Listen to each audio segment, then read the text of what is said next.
mundo.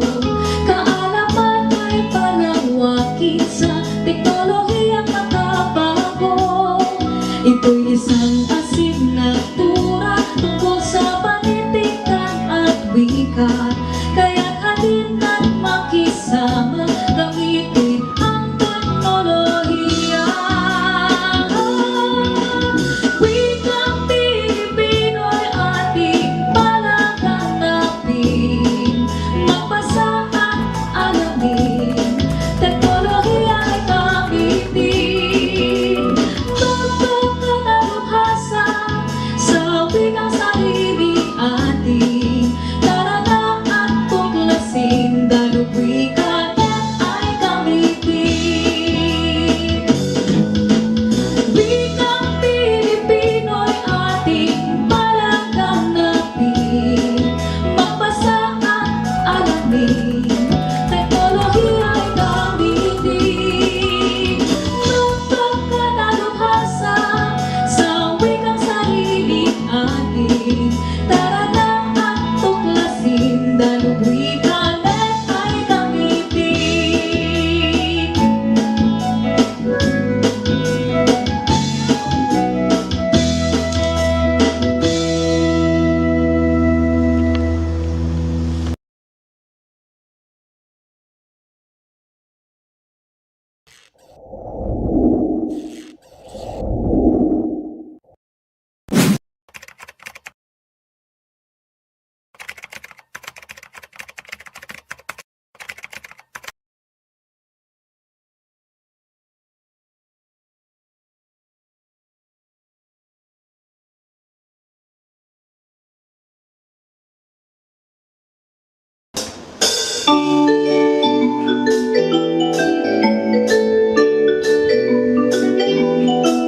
Have you wondered why the sky is blue? Why the flowers are in different colors of you? Have you wondered why the sun is hot and what it's like on the Neptune's great dark fog?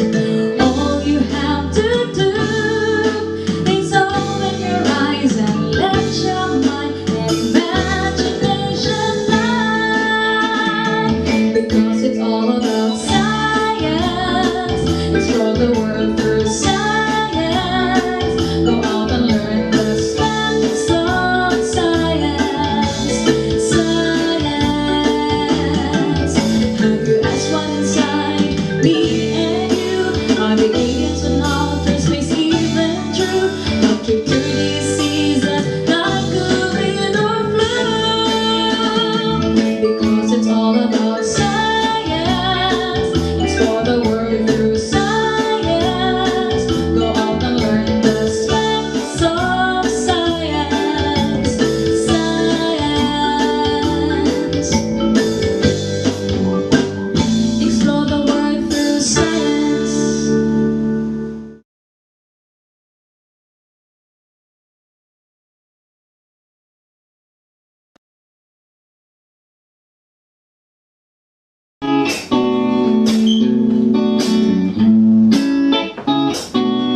We all have skills, we just need to discover it.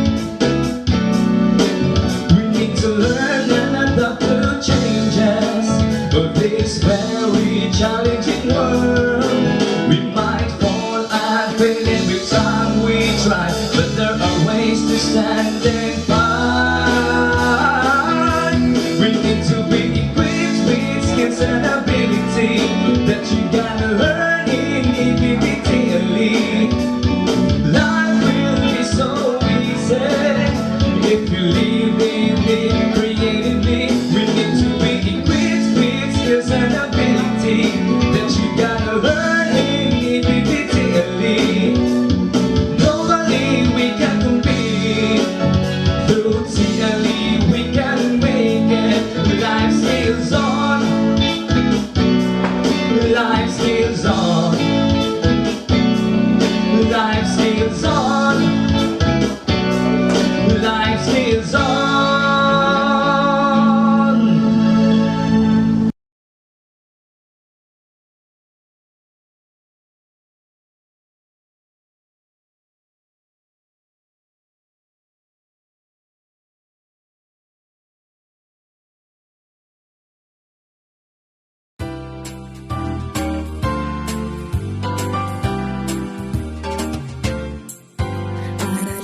panlipunan, araling naglalarawan sa lipunan.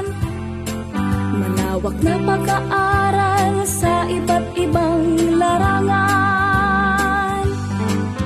Kinasasangkutan ng nakaraan at pangyayaring kasalukuyan. Mga aral na puno ng hamon at katotohanan. Araling panlipunan, pangyayaring hatid ay katotohanan. Layunin ay matatag na pag-aaral sa ating mga kabataan. Halina't tuklasin ang kaalaman tungkol sa pagmamahal sa bayan, sarili, kapwa, pamilya at kapaligiran. Halina't mag-aral at matuto, pamamagitan ng Mutual TV at radyo, online at iba pang mga paraan. Kaligtasan ay siniguro dulot ng pandemyang ito. Walang imposible basta't sama-sama, tunguhin sa pagsulong ay matupad. Tara na't aralin natin.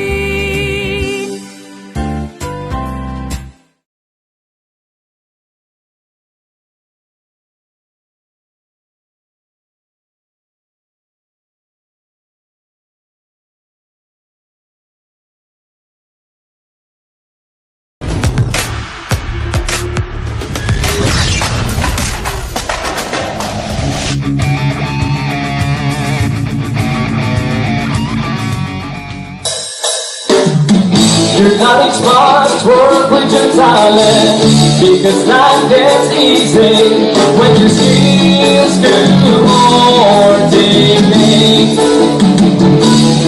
Don't be afraid to show that skills that you have. Music and art, we and help them together to make you better. That's what we come for. Learning my way. Learning music and art is easy in every way. That's what we come for. Learning my way. Make your body to be happy. My baby wants you in every way. My baby rocks. My baby rocks you in every way. Don't be afraid to show that skills that you have. Music and arts, we and help them together to make you better. Let's go and come from learning my way. Learning music and arts is easy in every way. Let's go and come from learning my way. Make your body to be happy. I'll be rock you in every way. Bobby rock, Bobby rock you in every way. Bobby rock, Bobby rock, Bobby rock you in every way. Bobby rock.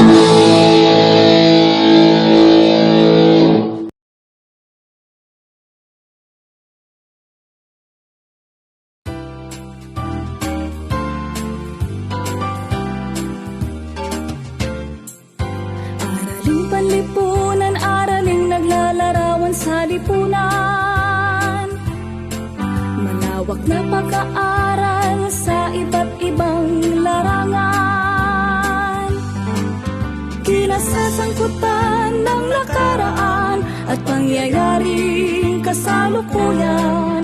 Mga aral na puno ng hamon at katotohanan. Araling panlipunan, pangyayaring hatid ay katotohanan. Layunin ng pag-aaral sa ating mga kabataan. Halina't tuklasin ang kaalaman tungkol sa pagmamahal sa bayan, sarili, kapwa, pamilya at kapaligiran. Halina't mag-aral at matuto, pamamagitan ng Mujo TV at radyo, online at iba pang mga paraan. Kaligtas ay siniguro dulot ng pandemyang ito. Walang imposible basta't sama-sama, tunguhin sa pagsulong ay matupad. Tara na't aralin natin.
Your knowledge must work with your talent, because life gets easy when your skills coordinate.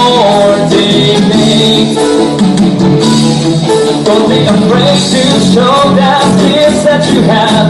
Music and arts, we have come together to make you better. That's what we come from, learning my way. Learning music and art is easy in every way. That's what we come from, learning my way. Make your body to be happy, my fear wants you.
an ability that you gotta learn individually. Life will be so easy if you live in it creatively. We need to be equipped with skills and ability that you gotta learn individually. Globally we can compete. Through TLE we can make it. Life skills on. Life skills on. Life skills on. Life skills on.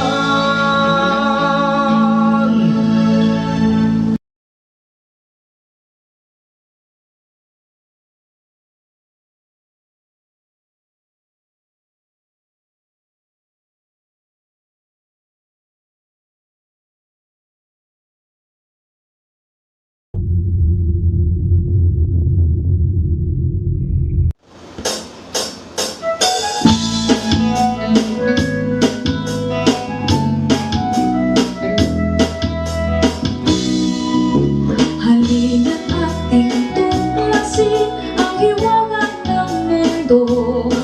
Kaalaman ay palawakin sa teknolohiyang makabago. Ito'y isang asignatura tungkol sa panitikan at wika. Kaya't halina't makisama, gamitin ang teknolohiya. Wikang Pilipino'y ating palaganapin. Magbasa at alamin, teknolohiya ay gamitin. Tugtog na dalubhasa sa wikang sariling ating. Tara na at tuklasin, dalub wika ay gamitin.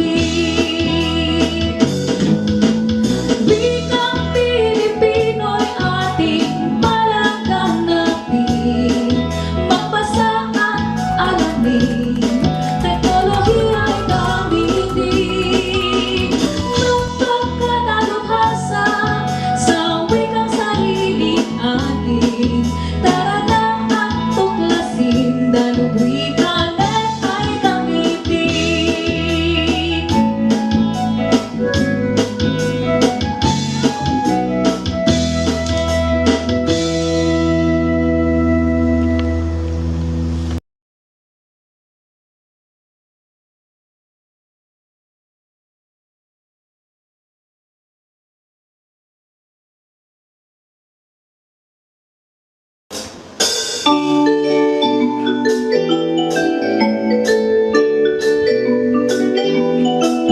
Have you wondered why the sky is blue? Why the flowers are in different colors of you? Have you wondered why the sun is hot and why it's black on the Neptune's great dark fun? All you have to do is open your eyes and let your mind and imagination fly. Because it's all about science. Explore the world through science. Go out and learn the steps of science. Science. Have you asked what inside me and you? Are the aliens and outer space even true? How to cure diseases like COVID or flu? Because it's all about science. Explore the world through science. Go out and learn the steps of science. Science. Explore the world through science.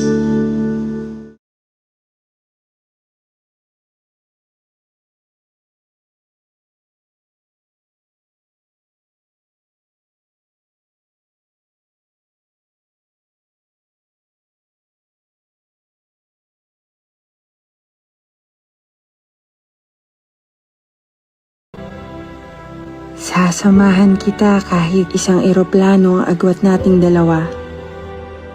Dahil kung nakakapagsalita lamang ang paliparan, Ikukwento niya kung ilang beses akong lumingon pabalik sa'yo nung araw na ako'y lumisan.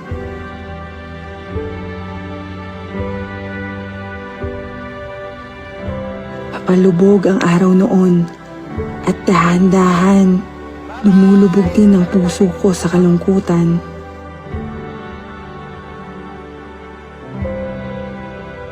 Ayaw sana kitang iwan, gusto kitang samahan sa mga umagang nagmamadali ka papasok sa eskwela.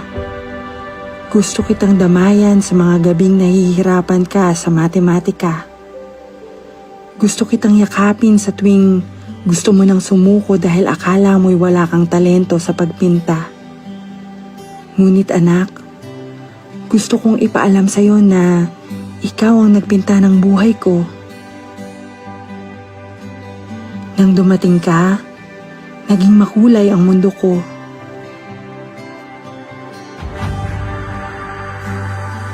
Ang dating mga baluktot na linya ay naging tuwid.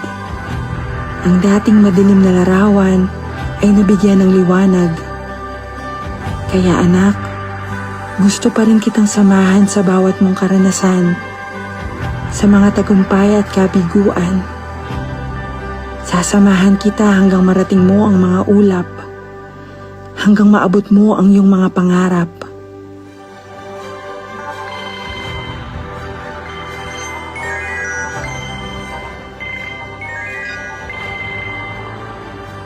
Hello, Ma? Hello, anak. Sorry, kakatapos lang ng trabaho ni Mama. Okay lang po, Ma.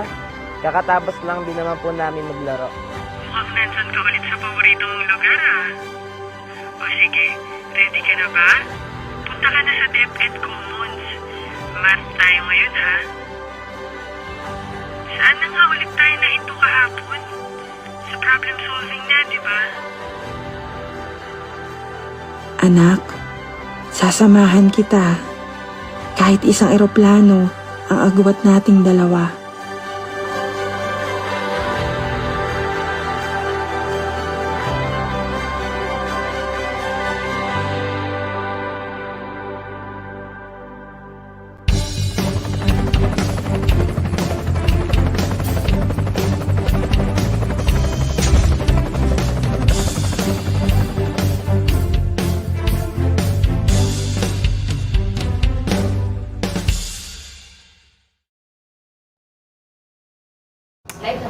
Good afternoon. We're back. Welcome to our afternoon session. I'm reminding our teacher and school head participants to check in your afternoon session attendance. The link will be shown on your screen later. Later. School heads and teachers, are you still there? Okay, good. 2 thumbs up for our dear participants. I'm reminding everyone we still have 3 remaining important and interesting topics. So please stay tuned. We will not let you wait any longer. To start with, please welcome from Sinoran Elementary School. Please welcome a Master Teacher 1, Ma'am Frances May D. Daya, for the introduction of the first speaker this afternoon. Good afternoon, and we are back on our afternoon session for day 1. Our speaker this afternoon will share his expertise on the utilization of picker wheel, Kahoot, and Google Forms. He finished Master in Psychology, major in School Psychology at San Pedro College. His research entitled Perception Towards Sexual Engagement of Senior High School Students was accepted in the International Conference on Education held in Bangkok, Thailand on April 2018 and was published in Sapienza Grupo Editorial in Brazil. A writer of self-learning modules in grades 11 and 12, currently a teacher-free and the Humanities and Social Sciences Strand Coordinator of Santa Cruz National High School Senior High School Program. And so, let's give it up to Sir Maurice Dens Bauya Bakaling, teacher-free.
Good afternoon to all the school heads and teachers who are watching us today.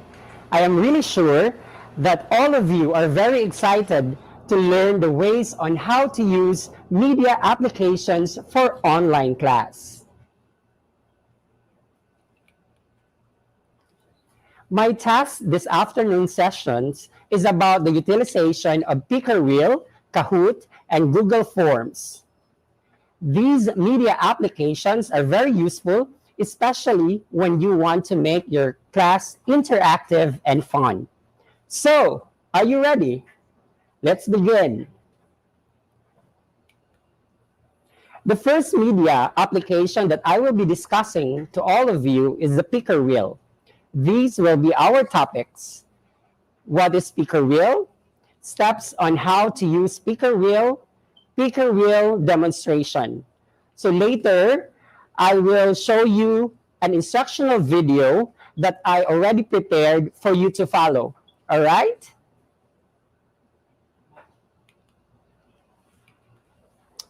So what is Pickerwheel? So Pickerwheel is a very useful online random wheel decision tool that allows you to spin the wheel and choose a choice from a variety of options. So what is the purpose of Pickerwheel and when to use this? So if you want to have interactive online class discussion, you can integrate Pickerwheel in your lesson. Since the names of your students will be randomly picked or drawn, so your students will definitely participate and interact with you during the lesson. So for example, if you have some Q&A portion and you want them to answer, so you can use Pickerwheel. Here are the important steps on how to use the Pickerwheel. First, you need to open your web browser, type www.google.com. In the search bar, type Pickerwheel, and then press enter. After that, the search engine will provide different web pages. Then choose Pickerwheel from the option provided. And then the Pickerwheel will show its online website. So Pickerwheel can be used to make a random selection or name generator. So these are the different parts of the Pickerwheel. So you can see the input where you can use this to input the names of the students. And then in the number 2 button, the user can use the list tool to directly insert a list of inputs. Meaning, if you have already prepared a list of your students, you can choose this button or icon. And then the third is the list of inputs are inserted and displayed. So once you enter the name of the students, it will shown in this part. And then if you want to spin the button, so you need to click the spin button from the random wheel to start the spinning of the wheel. Once you've completed the listing, your students' names, click the spin button. So the Pickerwheel will show the name of the students.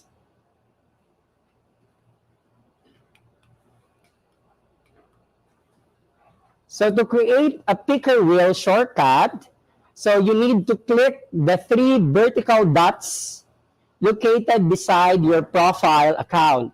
Then select More, and then create shortcut.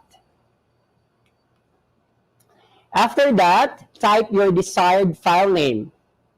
Click the Open in window, and then select Create. So the Pickerwheel icon will appear on your desktop after you have successfully created the Pickerwheel shortcut. So as you can see on the screen, you will see the icon, Pickerwheel.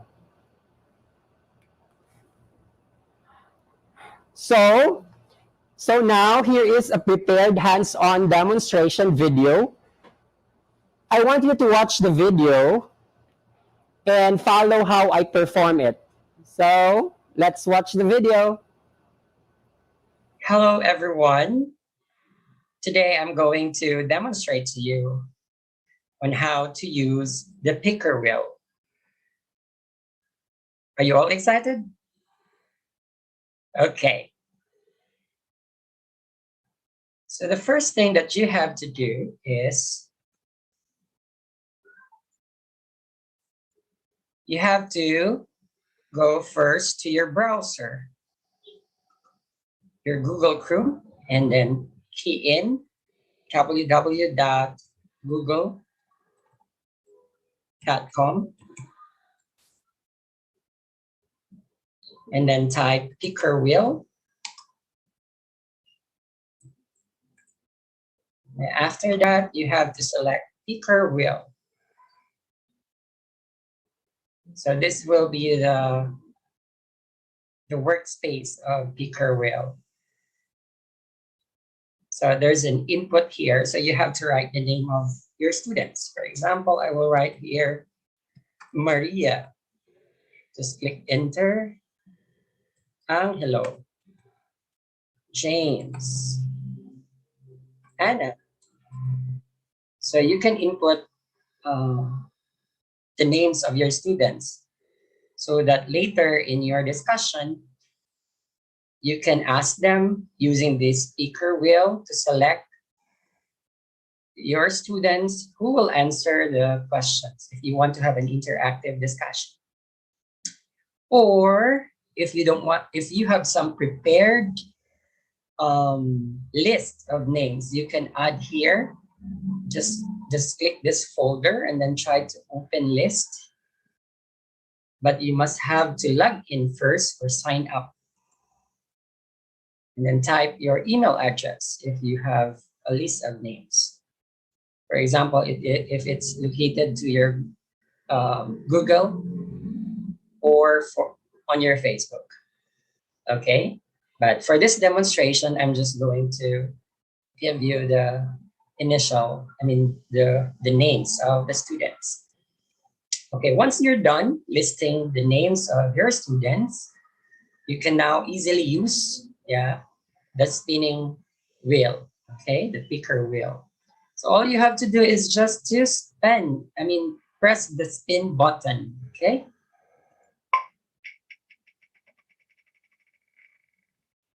All right.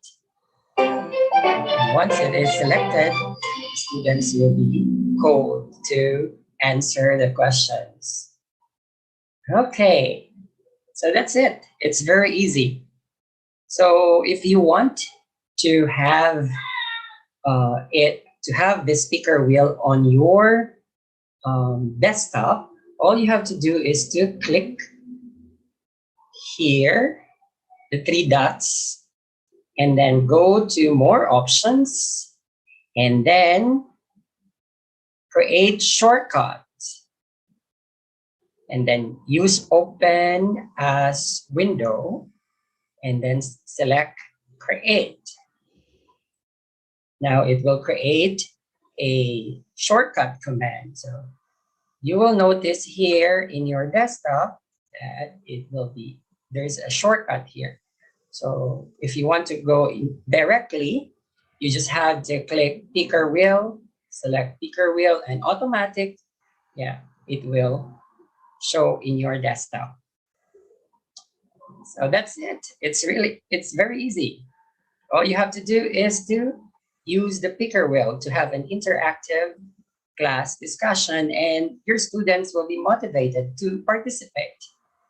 Hope you've learned something. Thanks.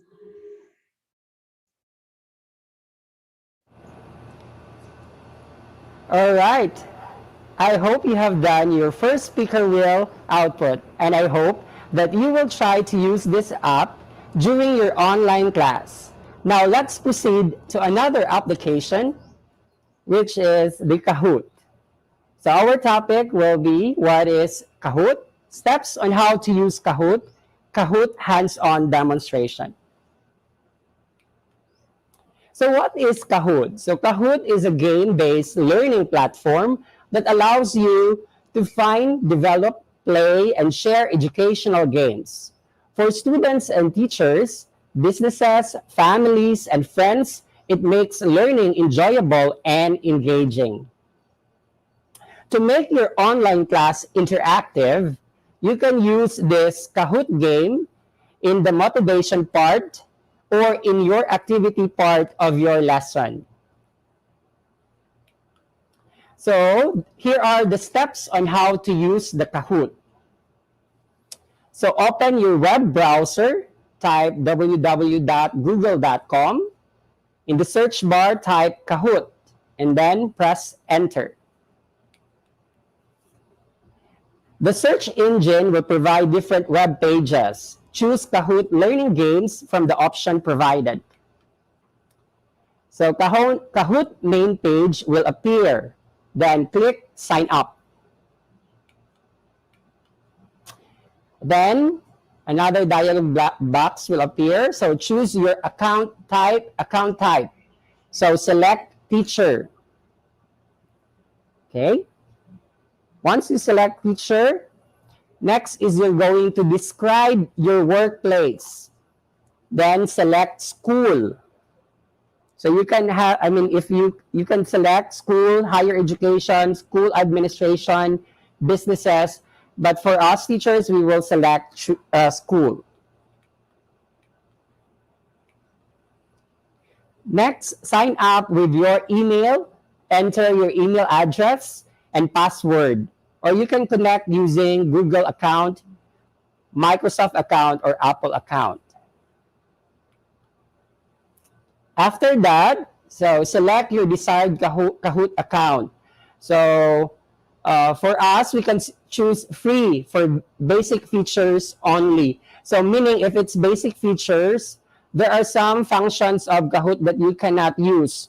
So it's like part of the account. So you don't, if you try to use with certain amount, so they will add additional feature of the program. So we will just use free, okay? And then fill in the required details such as your name, username, country, and school. And then click Save and Continue. After that, how to create a new Kahoot. Select New Kahoot, then click Create. You can also select template for formative assessment or template for getting to know your teacher. So for this demonstration, I will just choose New Kahoot. So this is now the Kahoot workplace. So I will discuss this workspace, okay? So in the left side, you will find the question type. So from the question type, you have here the quiz, true or false, type answer, puzzled, pooled, word cloud, open-ended, brainstorm. Since we are using free account, quiz and true or false are the two featured question type that you can use for, available for free account. And then we also have time limit. You can select the time limit. So, and we can also add standard points. So what would be the standard points for each item? And for answer option, you can select single select or multi-select. So players can only select one for single select, and that is only available for free account. Okay. So how to create quiz or true or false questions using Kahoot. So click start typing your question. So you can also insert images using the image library, upload image from your YouTube link, or add answer alternatives and mark the correct answer. So that would be the workspace. So you can type or choose or create questions or add some images for your quiz, okay, for each question. So here is the example. So for example, you write there, what is the name of our planet? So you can add options and then try to select the correct answer. So how to save your files? So at the top left portion of your Kahoot workspace, select settings. A dialog box will appear, and then type the title of the quiz, add description, and then click done. Okay. So you can also add questions, or you can search questions from the question bank. If, for example, you have prepared a series of questions already, so you can add that so that you will not type again. So you can just use the quiz, the question bank. Okay. So when you're finished with your quiz game, it's time to host a Kahoot. So click host a Kahoot. This is the time wherein you will conduct the quiz online. I mean, you can add that on your lesson.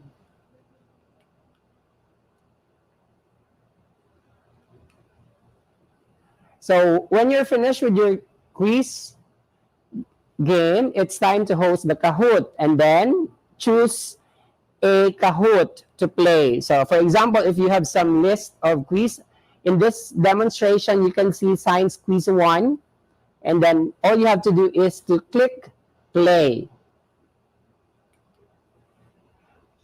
And then choose a way to play this Kahoot. Select teach or assign. So you can click, to play the game, you have to select teach to play the game live, together with your learners. Or you can click assign if you want to challenge a game to learners who play it at their own pace. So it could be used in synchronous and asynchronous teaching. So you can use this Kahoot game. Next, so how to start the interactive Kahoot game. So instruct your students to join at www.kahoot.it or IT, or with the Kahoot app. So copy the game pin and then select and then send the pin to your students. So this pin will be their code for them to join the game. So this is now the student's view. So for the students, they need to join at www.kahoot.it or with the Kahoot app, and then paste the game pin. Then click enter. So type your name. So instruct the students that they have to type their name, and then click OK, go. So a dialog box will appear. Now you're in. So you see your nickname below. So in this example, you can see the name Roxanne. So for the teacher's view, let all your students join the game to start the Kahoot game. Then click start. So once you click the start, automatically the quiz will start to show on the screen. Make sure that you share your screen to your students while you are presenting this activity, this game activity.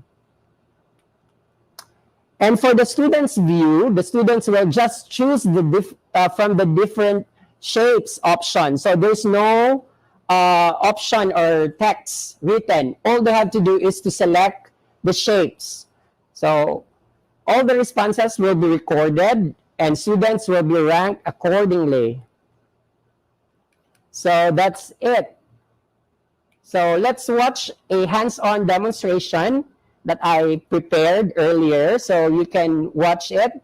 And this is a step-by-step for you to be guided in making this Kahoot game. Okay?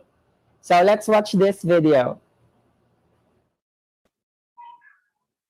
Once again, good morning. And today I'm going to demonstrate to you on how to use Kahoot application. So Kahoot application is commonly used when we want to have an interactive came in our online class. So I hope you are excited to know how to use this application. So just follow me and try to remember the steps, okay? Okay, so I'm going to share you my screen. So the first thing that you have to do is to go to Google Chrome and then type www.google.com and then press Kahoot.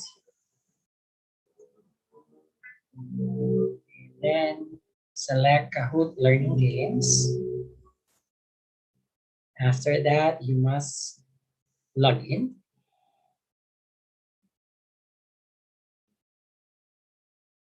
So if you don't have an account for this application, all you have to do is sign up. Select teacher and then school. Afterwards, you can go directly to, if you have your Google account or you have your Microsoft account or your Apple account. So click continue and then select your account. So for example,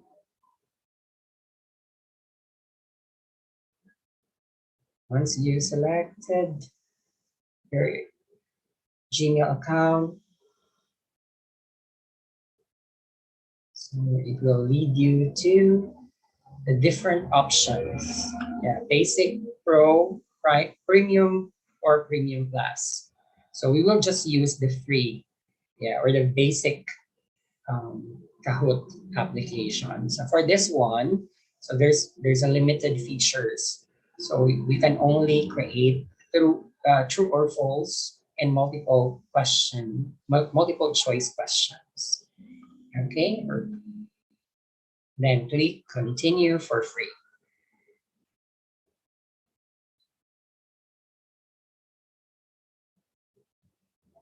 Okay, this is now your Kahoot working space. So you can also type your name, your username, your country, and your school. So for this demonstration, I will not type my personal name, my account. So all I have to do is I will just select maybe later. But if you want to, just type the necessary information and then save and continue. Okay, so we will now create. So all you have to do is to create a Kahoot, yeah, for two. And then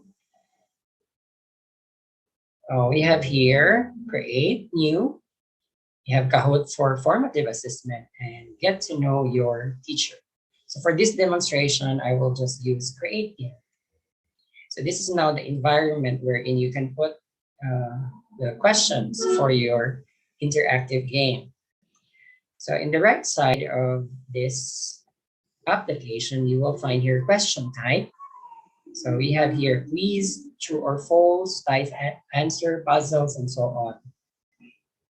For this basic or free account for Kahoot, there are only two available question type, quiz and true or false. So we will use quiz. And then time limit. So you can set the time depending on the question that you have prepared. And then points. So you can give corresponding points for each item. So we have standard, double points, or no points.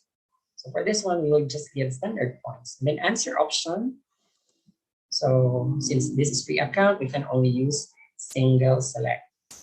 While in the right side, we have here the current workspace or question. Yeah, current question. But you can also add question, or you can go directly to bank question bank. But I think question bank is not available if you are using a free account. Yeah. So make sure when you want to create a learning game, you already prepared your questions. Yeah, so that you will just copy and paste in this application so that you can save time. Okay, so for this demonstration, I will just use 2 questions. So I have here for research questions. All you have to do is copy and paste. Copy and paste. So how to copy and paste? So if you want to copy, Control C, and then if you want to paste, Control V. Okay. Select the choices and then place them on the option. Copy and paste.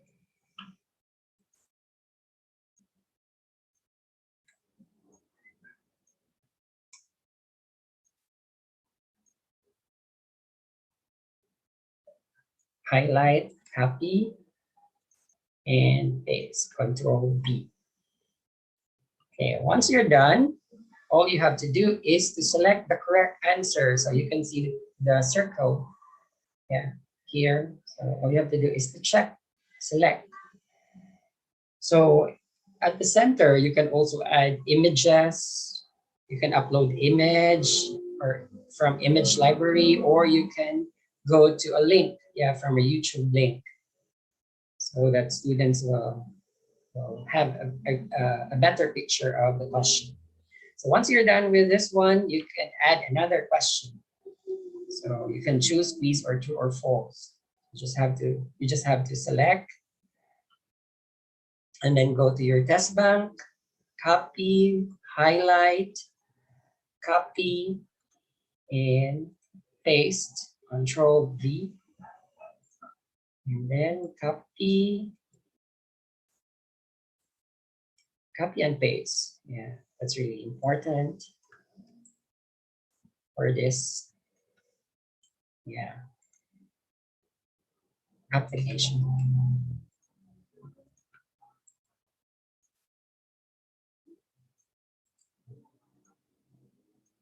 And then after that, you have to select the correct answer. So once you're done with your interactive game, all you have to do is to save. Yeah, here, click in the setting, you have to save the title or rename the titles. For example, this is Research Quiz 1.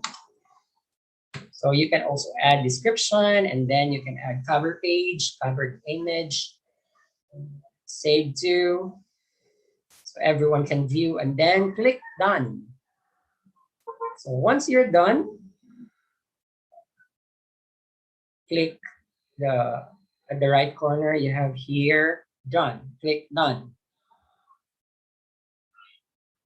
So once you're done, you can share it with others. You can test this Kahoot, play now, or share it with others.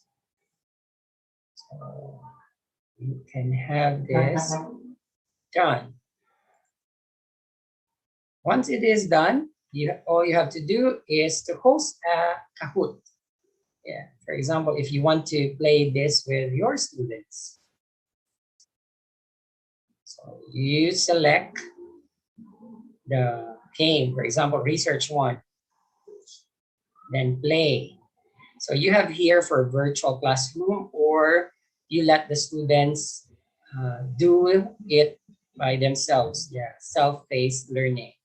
So for this demonstration, I will use or show you the virtual classroom. So I'm going to teach. So another dialog box, another option, yeah, tab will appear. So while waiting for the pin, so remember this is the pin where you will send this to your students, okay?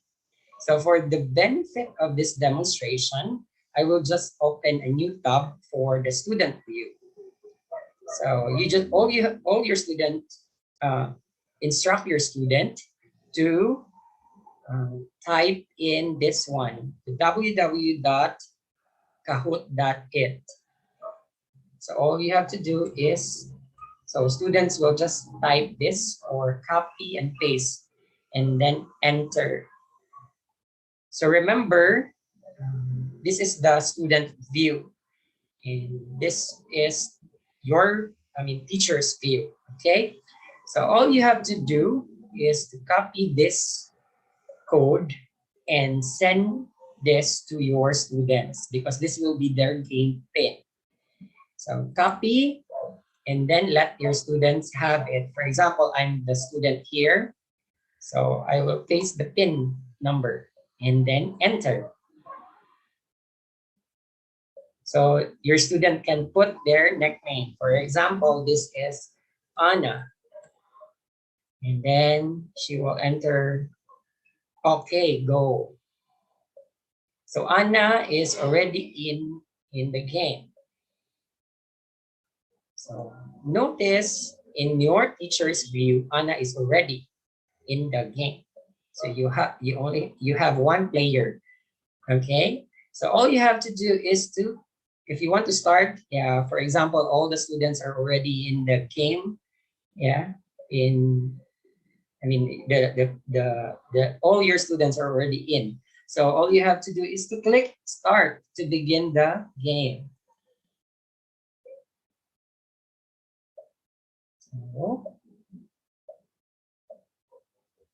So the question starts now.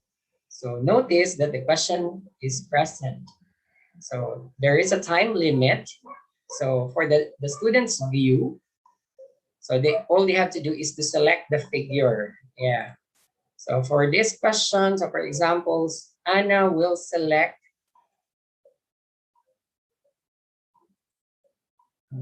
B. Okay, so it will indicate. Okay.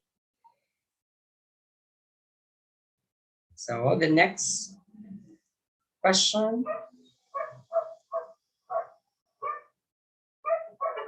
So scoreboard, Anna got 0. So question 2. For example, Anna will select figure A. So Anna got a score. So next, so it will show or indicate the ranking of the students who got the correct answer. So Anna wins the game. So that's it. That's how easy it is to make this interactive game for your students. This is a form of formative assessment that you can use with your students. Hope you learned something about this application and hope you will apply this on your online classes. Thank you for listening. Have a nice day.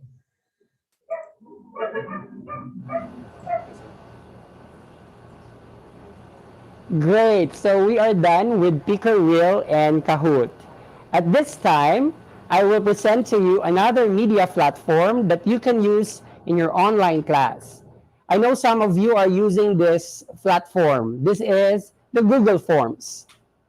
So our topic will be what is Google Forms, the steps on how to use Google Forms, and later I will show a video, a hands-on video, because this is really important for you to learn the step-by-step procedures. And later I will share to you the link of the video so that you can access this video and you can try to watch the video. So what is Google Forms? So Google Forms is one of the easiest tools for collecting data and information because it's linked to a spreadsheet or Google Sheet. It's also a powerful data analysis. So mostly, yeah, Google Forms is commonly used if we want to get feedback or survey questions from our students, or if we want to gather information or evaluation to our students or to our participants. Yeah, like earlier, yeah, our participants were asked to sign for the registration, and that is a form of Google Sheet form. So now I'm going to discuss this, how to use Google Forms in a form of assessment, for example, for formative and summative assessment using Google Forms. So here are the steps on how to use Google Forms. So first, open your web browser, type www.google.com. In the search bar, type Google Forms, then press enter.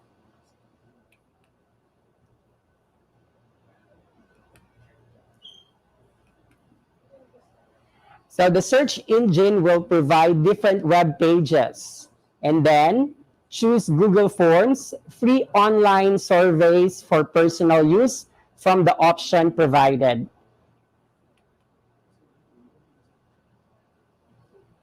And then Google Forms main page will appear.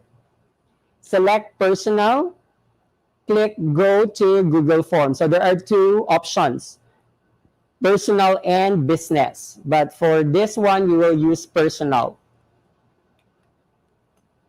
So start a new form. So how to start a new form? All you have to do is to select blank or template from the gallery. So you have an option whether to click a new form, the blank form, or you can use the template. So template, these are pre-designed. You just have to edit the form.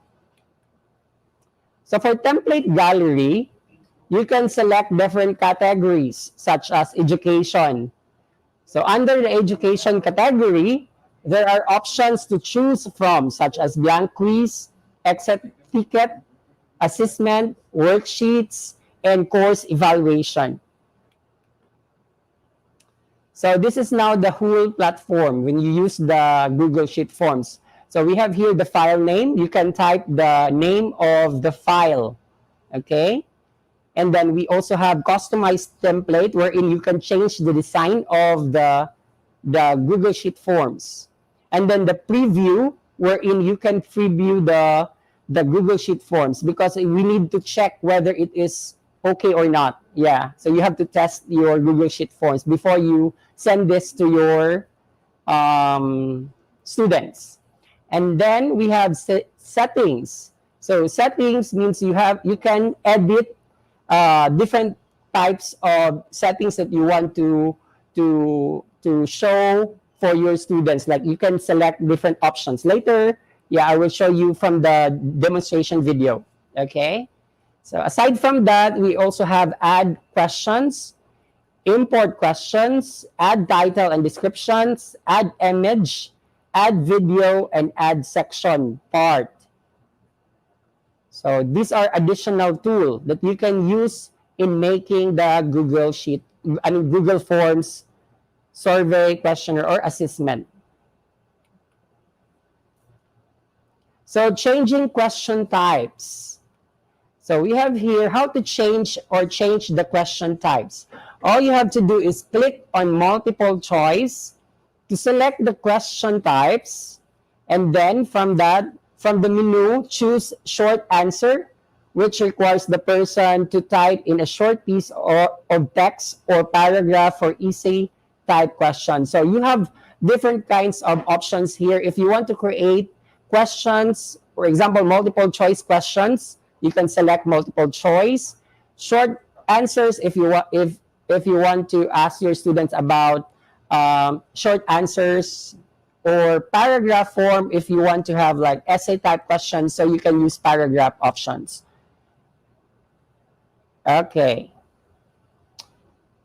So how to create multiple choice questions. So all you have to do is type the question in the untitled question. If you have some prepared questionnaires all you have to do is just copy and paste, okay? Then type in the option, the possible answers for the questions, and then you can click add option to add another option, and then tick the answer key. So make sure you have this answer key, because later, yeah, if you want to let your students know the answer of that question, it will show after they answer the quiz, okay? So you have also other options below, wherein you can shuffle the option order, meaning you can interchange the choices of the particular question. So it's an option for you to make, okay? So number 5, you have to, once you click the answer key, you need to choose the correct answer by clicking the option button with the correct answer. And then you can also add how the points, yeah, for this corresponding question. So you can change 1 point, 2 points, 3 points, depending of how much, the score for this item. And then click done, okay? So how to change the theme? So you can also change the theme of, or customize the theme. So all you have to do is to click the, it's like a palette for painting. And then once you click this, select different color options, and you can also add header from the template theme. So you can change the theme of your questionnaire or your survey form. So how to preview your Google form? All you have to do is select the preview button. This will show the actual form of your Google form. Okay? And then how to send your Google forms using email. So all you have to do is click send button, and then another dialog box will appear, and you can send the form through email. Just type the email address of your students, and then type the subject of the email, or you can also write message to your students, and then send. Yeah, click send. Another option is to send the link. Yeah, the link form using link. So click the send button, and then select the link button, and then click the shorten URL. So to make it like short URL, and then copy, then click copy. And then you can go to your group chat, and then paste or press Control V. Then message your students to open the link for them to answer the quiz. Okay? So this is just an example. So students can now access the Google form. So this will be the actual, your students will have to answer the type of question. So, and then after that, they can also view their scores and be able to check their answers, if it's correct or not, and yeah. Okay, great. So for the teacher's view, you can click the responses of your students. So you can monitor, and it will show some item analysis. So you can also check whether this item is good or not. So the next time you can modify your test questions. So this is really useful for teachers, especially to evaluate the items of, the question items. So that's it. So now I'm going to show you a video, a hands-on video, so that you will follow this video. Okay, are you ready? Okay, let's start the video. Now I'm going to demonstrate to you how to use Google Forms. So actually, Google Forms is very useful tool for us teachers, especially if we want to give formative assessments or surveys to our students. So just try to follow my instruction as I will demonstrate to you the step-by-step procedures on how to create Google Forms. All right? Okay. So let me share to you my screen.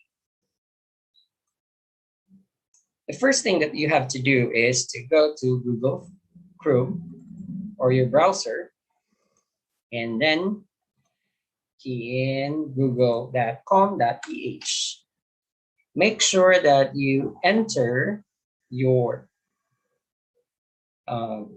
Google account. Okay, once you enter your Google account, you can type Google Forms and then go to Google Forms or select Google Forms, free online surveys for personal use. Or you can see this square dots here, Google Apps, wherein you can easily go directly to the different apps of Google. So we have here Google Docs, Google Sheets, Google Slides, Books, Hangouts, Keeps, and other, like Classroom, Earth. And we have here Forms. You can select this one, but for this demonstration, I will use this one from the search engine.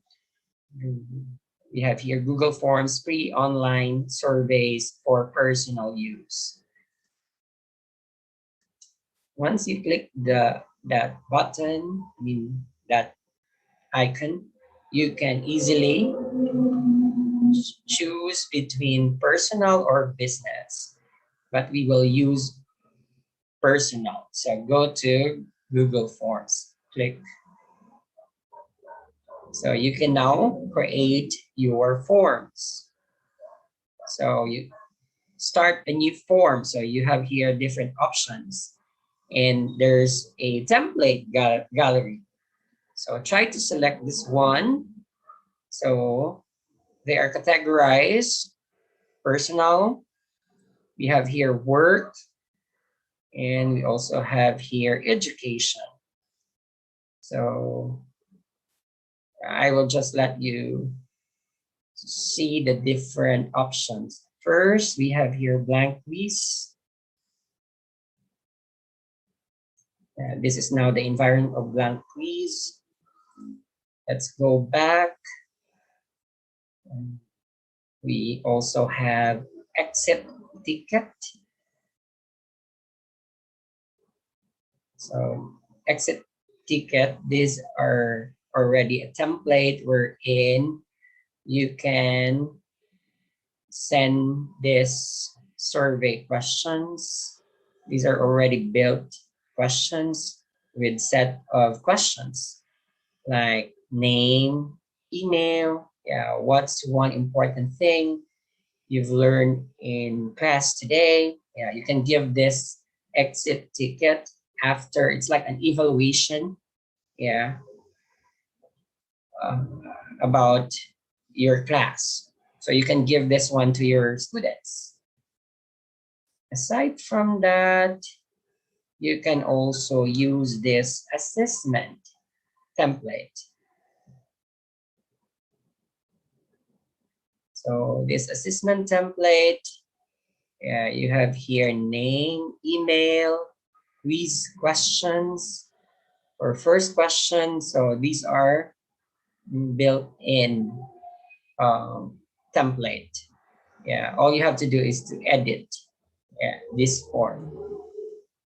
But later, I will demonstrate to you the use of blank quiz, rather than using this template, okay? And then we have here worksheets. So these are built in forms. All you have to do is to edit them, okay? And the last one for education is course evaluation.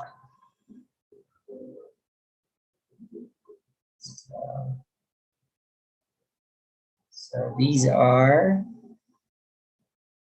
yeah, set of evaluation for the teacher. Yeah, if, for example, after the semester, you will let your students evaluate your performance in the class. So you can give this, yeah, to assess yourself also. Okay. So, but for this demonstration, I will just use the blank quiz. Yeah, because that is, I mean, one of the tools for our formative assessment to our students, to give them quizzes, yeah, a sort of formative assessment. Okay. So this is now the environment of the blank quiz. So the first thing you should do is to change the file name. Okay, so for example, I will write the file name for this is research one. The good thing of Google Form is you don't need to save them from time to time because it automatically saved the file, the form in your Google Drive. So that's the convenience of using Google apps. Yeah. So once you change the, the file name, all you have to do is to edit. Yeah, the first thing is the title of this one. So we can put research one, quiz one.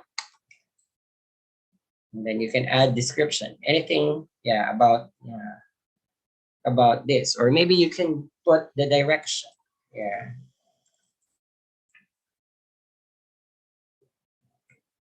Or the time slot, yeah. Let me say, like, I will just give our directions.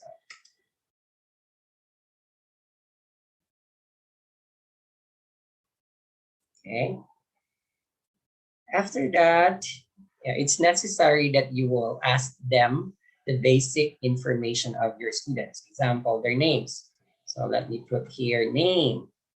So for the, since this is not a multiple choice question, so all you have to do is to click this button and you can select short answer. Okay. So once you select the answer, select short answer. So it will require them to answer short answer. Aside from that, there are other options like paragraph. This can be used if you want to have essay type questions, so you can use paragraph. And we also have multiple choice, check box if we just want them to select different types of options, like if you want them to put check boxes, or drop down, like they have to drop down list, yeah, to select. And you can also upload a file. For this one, yeah, this is the arrangement. Yeah, linear scale, multiple choice grid, tick box grid. Yeah, these are just options, yeah, to make your forms more appealing. You can also insert date and time, yeah, in your Google Forms. Okay, so aside from that, we have here, yeah, some additional icons. We have here add question. You can add another questions if you press this one. Import questions if you want to import other questions from your file. Yeah, add title and description if you want to have another section or title. You can add image if you want. Add videos, add section. So if you want to separate, yeah, the section, yeah, if for example you have section section 1 for multiple type questions, or section 2 for essay. Okay, so the next thing that I will do is to add another question, because I want to separate the section, because I'm handling different sections. Okay, and I will just give them the same quiz. Okay, so I will just put here grade level in section.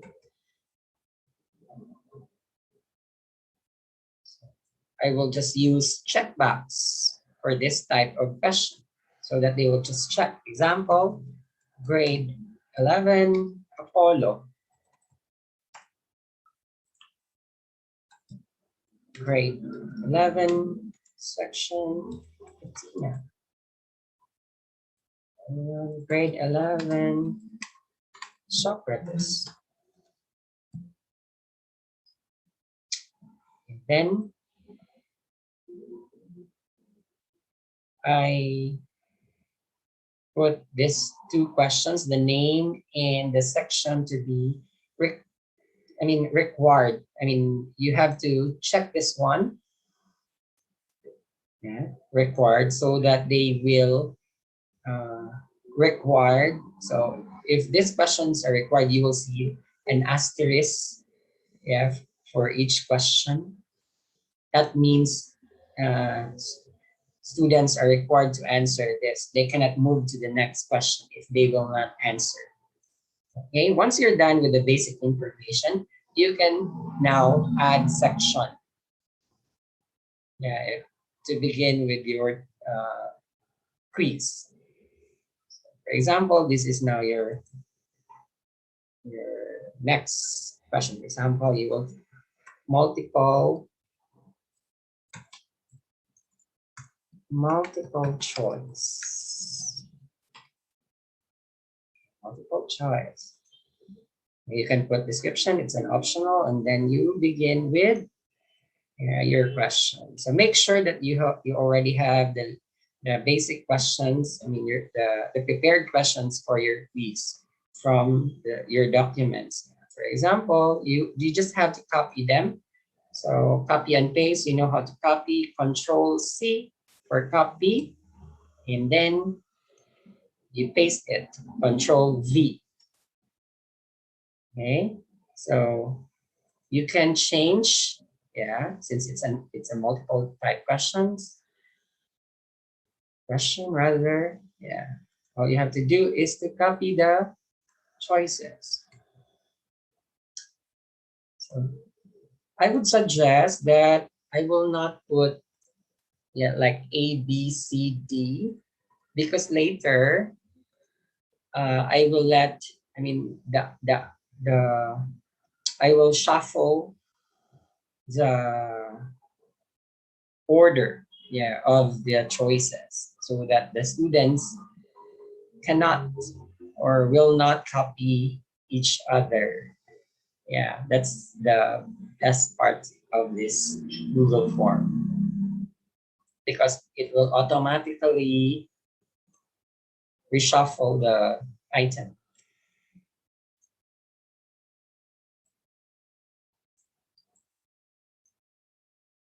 Okay, just copy and paste.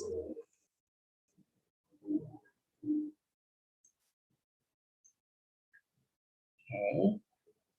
So once you're done, all you have to do is to click the three dots here and then shuffle option order.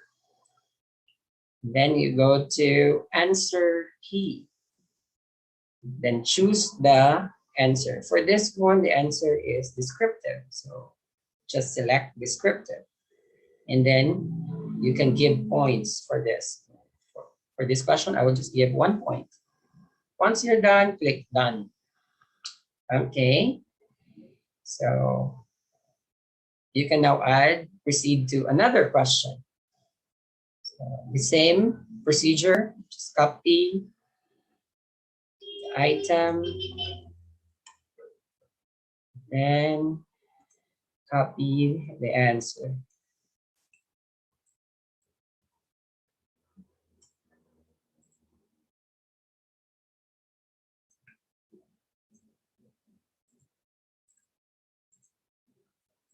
Okay, copy and paste.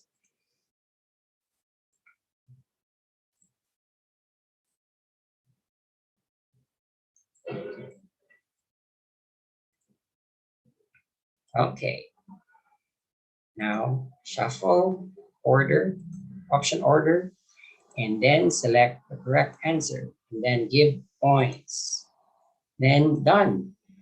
So for example, if you're done with your um, quiz or form, assessment form, all you have to do is go to customize theme. So if you want to add something or change the theme of your background, so you can use customize theme. So select, then choose image. So we have here different themes. Yeah, work and school, illustrations, birthday, and etc.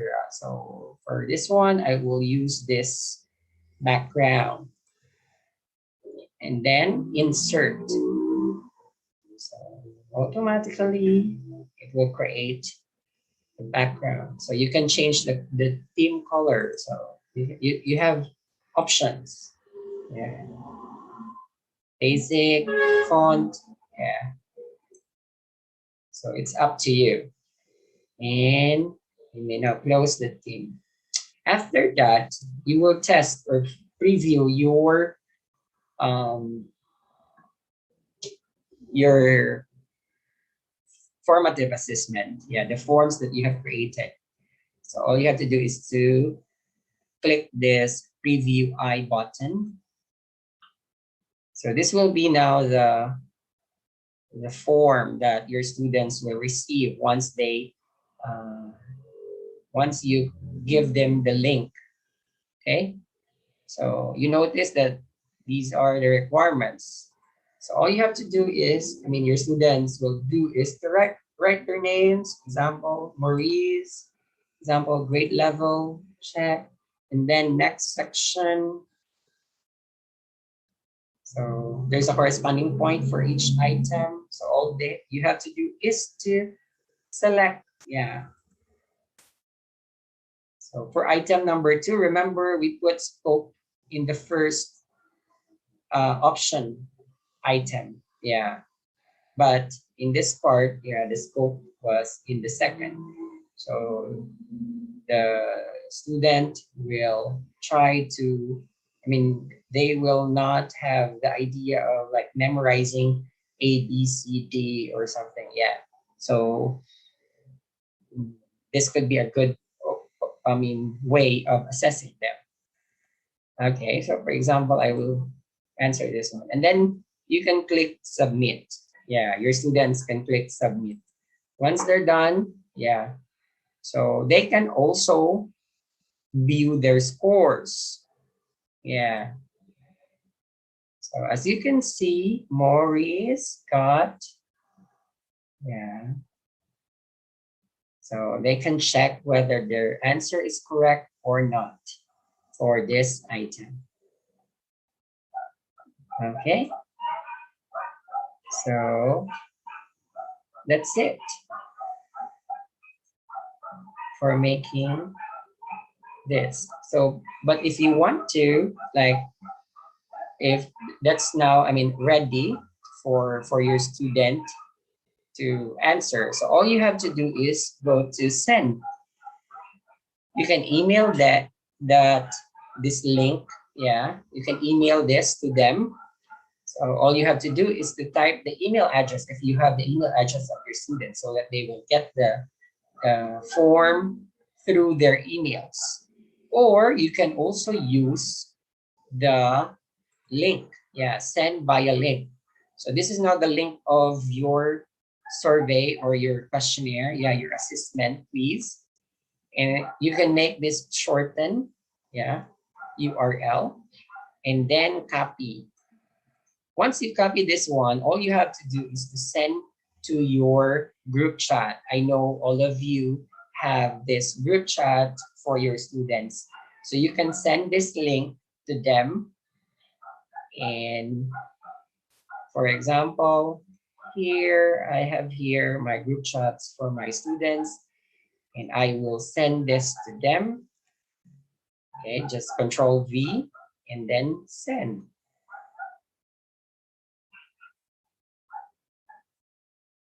So now that your students can answer.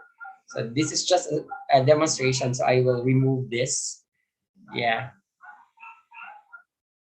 Okay, so that's it.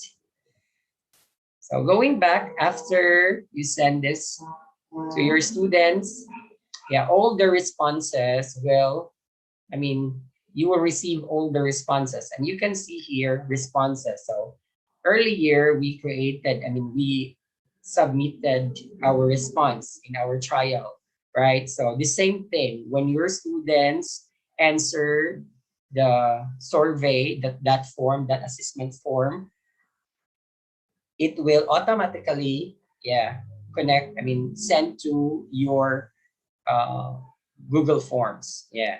So here you can see responses. So it indicated here that I received one response. So in that response, yeah, it will show insights. Yeah, all the responses, as you can see, they will show the number of respondents, how they answer each questions. So as you can see, they will give summary. Yeah. So for this one, you see that only one student from Apollo. So it will create charts. Mhm. Yeah, each question, I mean, he will try to give a summary. So this is really important, especially for us teachers, if we want to have our item analysis, yeah, to check if I mean, the questions that we made is acceptable or not. Yeah. So this could be one of our assessment tool to improve our test questions. If you want to save this one to your Google Sheets, all you have to do is to click this one, create spreadsheets.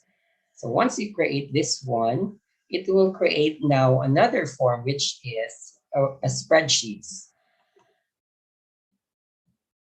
Once you click this one, so as you can see, it will give us to another uh, form, which is Google Sheets.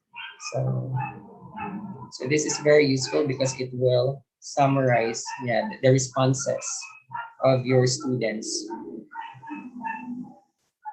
So for example, this is very useful in my experience, especially if I will have essay type of questions. I normally link them here in my Google Sheets so that I will know who among of my students copy and paste, yeah, their answers, yeah, from their classmates. So I will know. Yeah, all you have to do is, yeah, for you to have a copy of this, all you have to do is to go to File and then Download, yeah, Microsoft Excel. And then once you press this one, automatically it will save in your downloaded files. And that's it. That's how Google Sheet forms. Yeah, it's very, I mean, this Google Sheet, Google Forms is really useful for us teachers. Yeah. So I hope you've learned something from this demonstration. Thank you.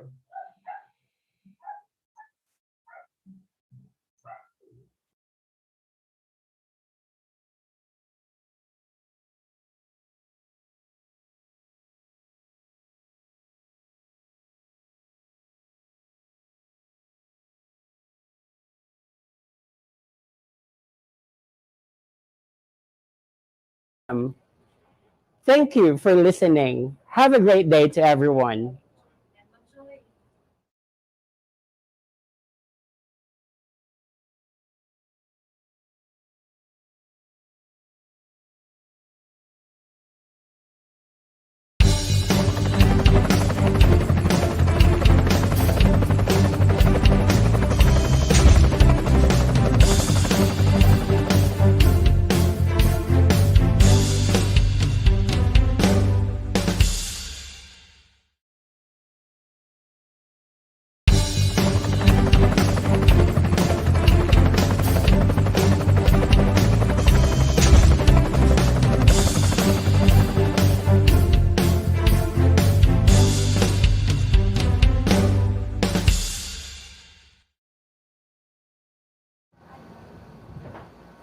Ladies and gentlemen, let's move on to the next topic. To introduce the next speaker, a teacher from Barayong National High School, a virtual hand to Sir Adam Axel T. Abordo.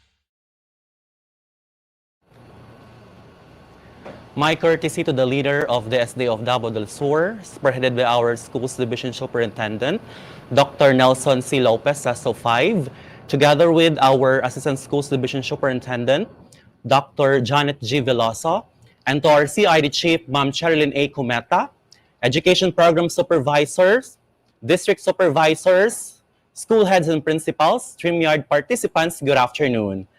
Our resource speaker for the topic utilization of Zoom meeting application is a graduate of Bachelor of Science in Information Technology at the University of Mindanao, Digus College. And also, he is a licensed professional teacher. Currently, he is connected to Barayong National High School as senior high school teacher. And at the same time, he is a senior Barayong National High School ICT and LR coordinator. Ladies and gentlemen, to give his expertise, we have Sir Gilbert Erasmo Jr.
of our topic. So what is Zoom? I know some of you are familiar with it, and today we are going to deepen your knowledge on this ultra practical online app. So are you ready?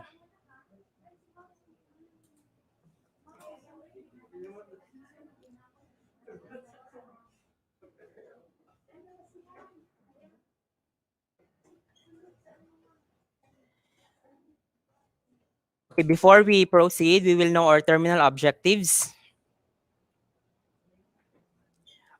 In this workshop, I will introduce you to Zoom app. Second, how to sign in and log into Zoom web browser. Next, how to schedule a meeting. Next, some of the basic host controls during the Zoom meeting. Also, we have to compare and contrast the basic and pro of Zoom accounts.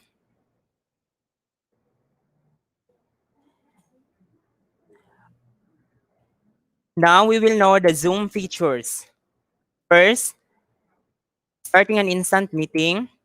Second, schedule the meeting. Next, personal meeting ID. Next, record the meeting or mute participants.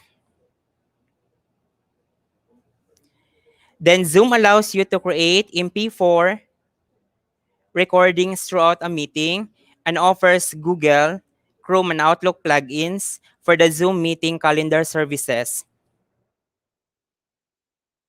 By using the Zoom meeting formats, breakout groups, hosts can designate times for small groups. When using Zoom's free plan, there is a meeting duration cap of 40 minutes, upgradable using a paid version. Also, with Zoom free plan, there is a maximum of 50 participants allowed per session, upgradable using the pro version. Okay, now, let's look at how Zoom started. First, let's start with who founded Zoom. Zoom was founded by Sir Eric S. Yuan. He is a Chinese-American billionaire businessman, engineer, and the CEO and founder of Zoom Video Communications. Also, the following are the major awards of the founder of Zoom application. Eric has been named one of the most powerful people in enterprise tech by Business Insider. In 2018, he was named the first CEO of large US company by Glassdoor and EY Entrepreneur of the Year in Northern California software category.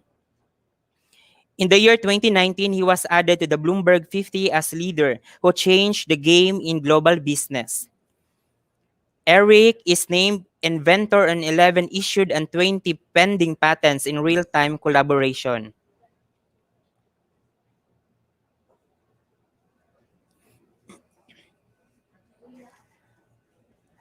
Okay, let's try to find out what is the background of this Zoom application. Zoom application is an American communications technology company headquartered in San Jose, California. The company was founded in 2011 and launched on its software in 2013. Zoom is the leader in modern enterprise video communications with an easy, reliable, and platform for video and audio conferencing, chat, and webinars across mobile, desktop, and room systems. Zoom is a video telephony software program developed by Zoom Video Communications. It is a web-based video conferencing tool that are similar to Microsoft Teams, Cisco WebEx meetings, Google Hangouts, and many other teleconferencing tools.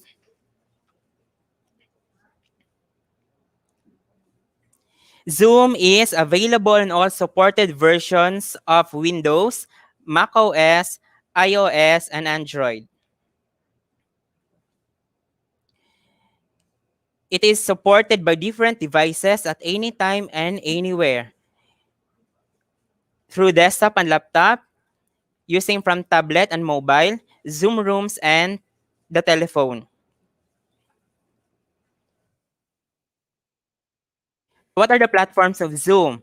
Zoom can be accessed from Zoom desktop client, mobile application, web client, and Zoom web portal. The Zoom desktop client mobile app and web client have different features than the Zoom web portal. Now we have the Zoom mobile app.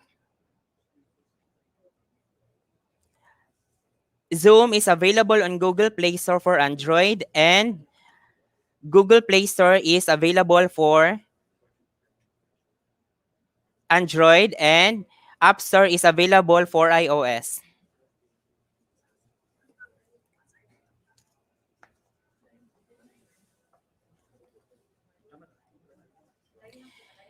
We will know the extensions for browsers using Zoom.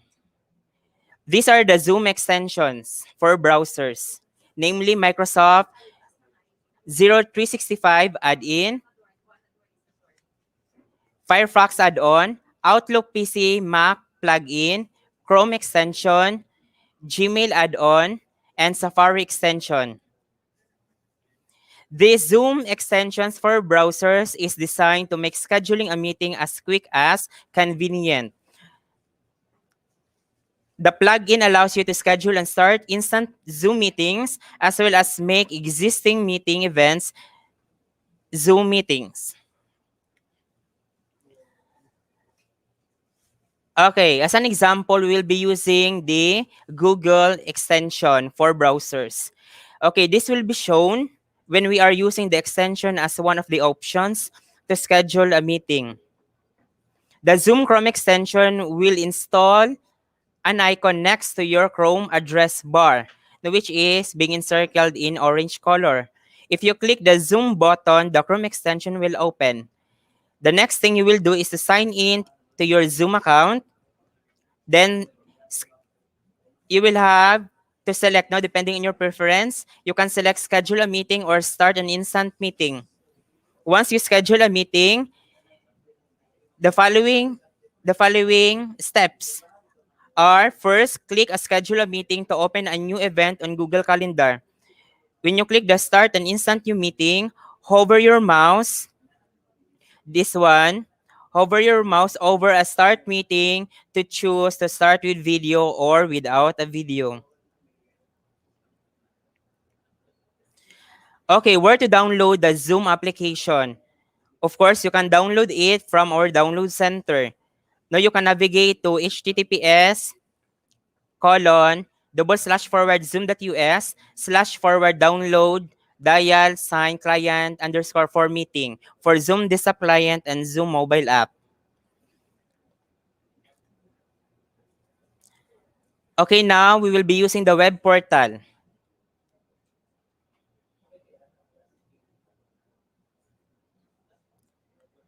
Okay, when you visit the Zoom portal or website or browser, now this will be shown. So you will have to click your profile tab, this one, your profile tab. This is what will appear on your screen again. The Zoom web portal, its purpose is primarily used for changing your profile. This one, as you can see, the meeting settings, this one, and the Zoom phone settings. You can also use the web portal to schedule a meeting, view, and edit meetings.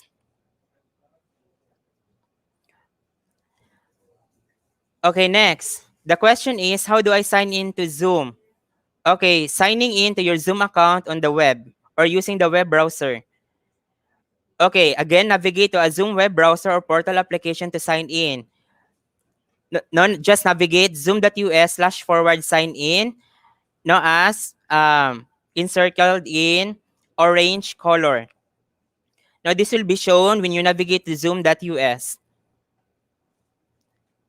When you sign into your Zoom account on the web at any time at zoom.us/forward sign in. Once you're logged in, use the panel on the left side to navigate the Zoom website. You can update your profile, schedule a meeting, edit your settings, and more. Again, to sign in, just navigate to zoom.us/forward sign in. Then right after, you can enter your email account together with your password. Okay, next. Again, we are still on web portal. We will be configuring now your profile. Now, once you are logged in,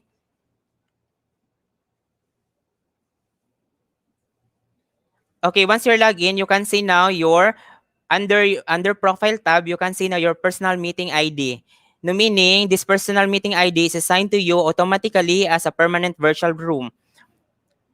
Now you can use this PMI to start in any time or schedule it for future use.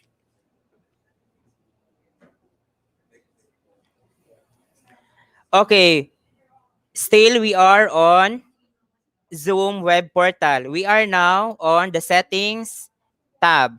Now as you can see, now just navigate to the panel on the click settings tab. This one, the settings tab. For you to set up meetings, this is what will appear on your screen. This one. Next.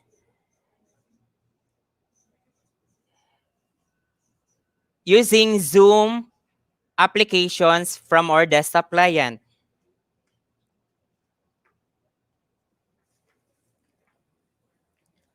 Using our desktop client, configure meeting settings.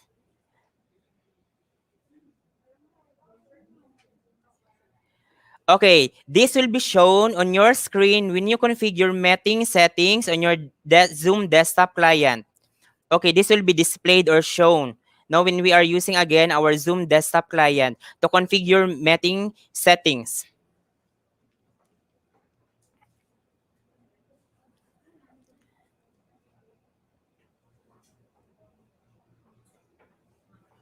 Okay, now we are on signing up and activating your Zoom account.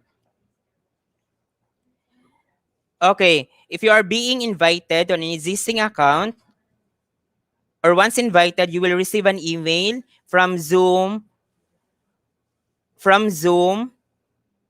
no reply at zoom.us.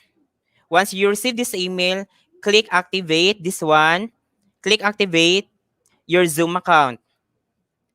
Again, when joining an existing account,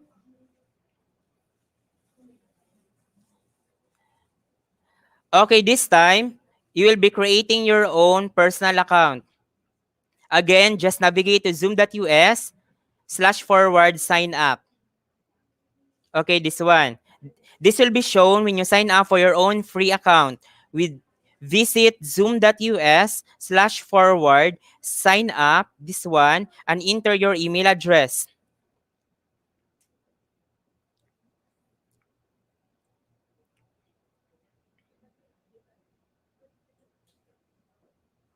Next, signing in to your Zoom account on the web. Again,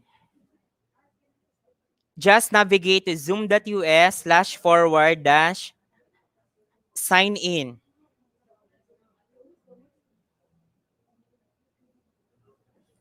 Okay, this will be shown when you sign in into your Zoom account on the web at any time at zoom.us/forward sign in. So don't forget to navigate when you sign in, just navigate to zoom.us/forward sign in. Okay, once you're logged in, use the panel on the left side to navigate the Zoom website. Again, it requires email account together with your password. Next, scheduling your first meeting. Okay, Zoom offers multiple options to schedule a meeting. First, you can schedule a meeting on the web portal through the Zoom desktop client or mobile application, Zoom desktop client, Microsoft Outlook plugin, and Google Chrome extension, Zoom mobile app.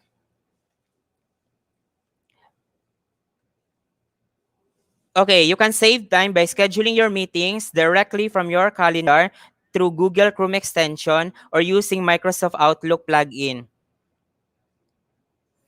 Next, how to schedule your first meeting using these multiple options. Again, just navigate to our website at https://forward zoom.us/meeting/forward schedule. Next thing you will do is to click the meetings, then click schedule a meeting. Then choose the date and time for your meeting. And you can select any other settings you would like to use. No, this will be an option. Then lastly, you will have to click save.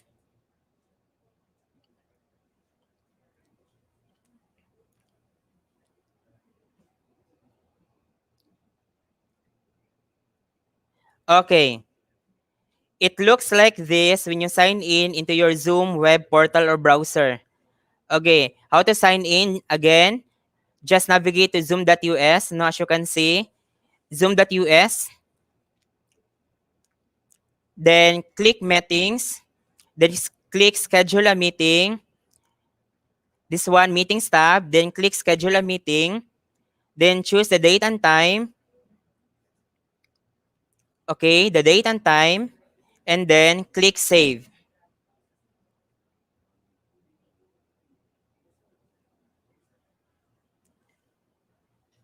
Okay, this will be shown when you have scheduled already your Zoom meeting.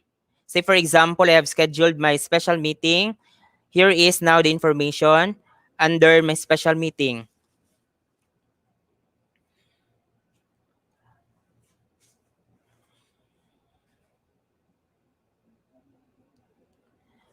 Okay, next, it looked like this when you sign in to your Zoom desktop client. Now, when you're scheduling using your desktop client, now this will be shown.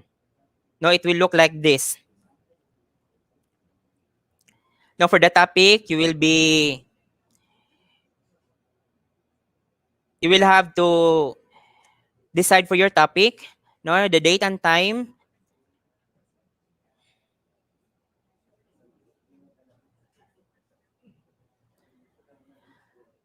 Okay, and while using your mobile application, this will be shown. No, using your mobile application, using Android or your iOS. No, same process.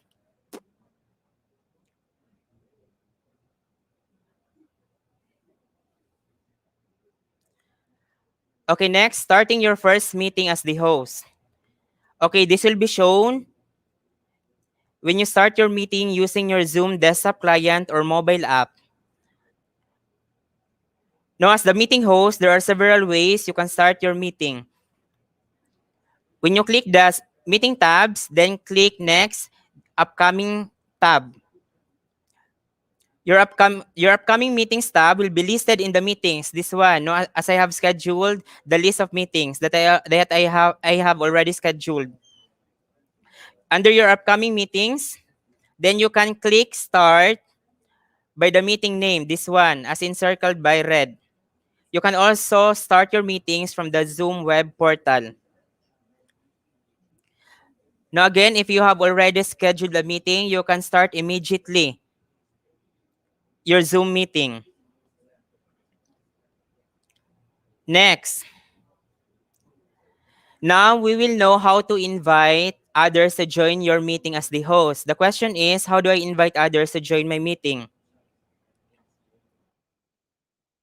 As the meeting host, there are several ways you can invite your participants or attendees of your Zoom meeting. You can invite others to join your meeting by copying the URL or the URL or the meeting invitation link. Okay, this one. No, this link. No, just copy the invitation and send it via email, depending on your preference.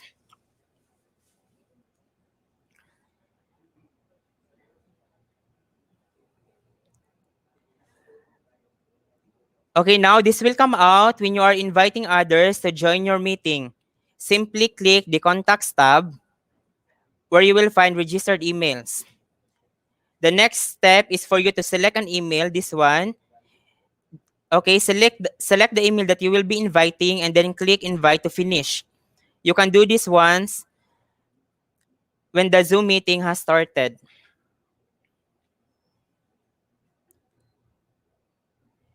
Okay, next, this will come out when you're inviting others to join your meeting. Now, simply click this one, the email tab, then select your choice of email services. We have here our default, not email. We also have our Gmail, and another, we also have our Yahoo Mail. Now, depending on your preference, now just select among the email services for you to invite your participants. Now, in our case, our students, so you can do this once the Zoom meeting has started.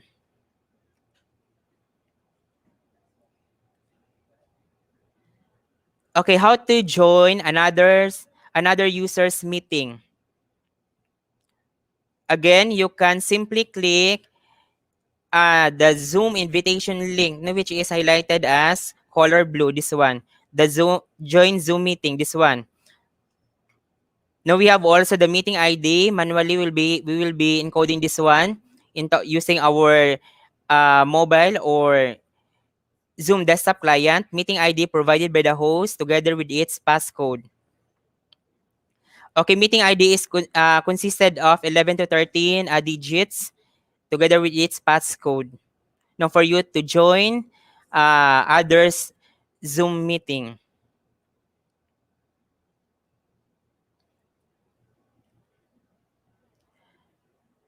Now we will be using Zoom mobile app. Now there are two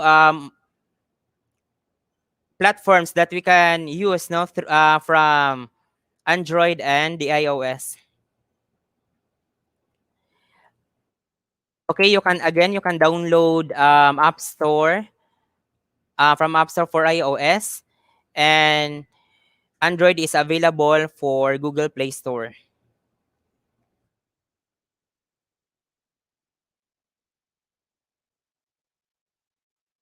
Okay, next we'll be scheduling a meeting from Google Calendar. Okay, here are the steps. Okay, first, create a new calendar event or edit an existing calendar event. Next, open the additional options for the event. Then click Make it a Zoom meeting. This will create a Zoom meeting and populate the meeting details in the description. Then lastly, you will have to click Save button. Okay, when using your Google Calendar to schedule a meeting, now you can save time by scheduling your meetings directly from your Google Calendar. Again, here these are the steps. Now, simple as that. Now we will know the basic host meeting controls.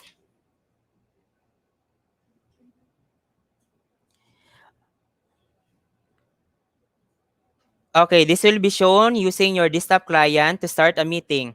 Okay, we have the 4 buttons. Okay, Zoom new desktop client is streamlined into one window with a modern, clean look and feel. The home tab, this one, the home tab, we also have the chat tab, the meetings tab, and we also have the contacts tab. When you click the home tab, we will be seeing this. Okay, this will be shown. Okay, we have these 4 familiar icons. First is the new meeting. Okay, to start an instant meeting with or without a video. We also have this icon. When you click this one, meaning you will have to join a meetings. Next, the schedule icon. And we also have the share screen. Okay, under the new meeting icon, in this expanded view, when you click this one, this drop-down list, this expanded view, you will now see upcoming meeting details with a single click to start or join a meeting.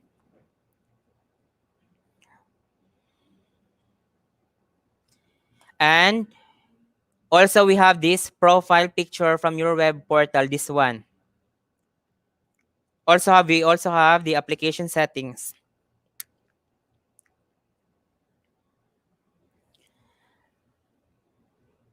Okay, joining a meeting. Again, navigate to zoom.us/forward join. First, navigate to the Zoom portal. Again, zoom.us. Then click the join meeting. This one. Join a meeting tab. Click a join meeting tab. You can find the tab on the top right corner of the home page. Okay. When you click this one, hover your mouse over the join a meeting. When you click this one, you will be prompted, add your designated meeting ID, this one. Enter meeting ID or personal link name. Okay, the meeting ID can be 9, again, 9, 10, or 11-digit numbers provided by the host. Then click join, this one. There you go, you're in.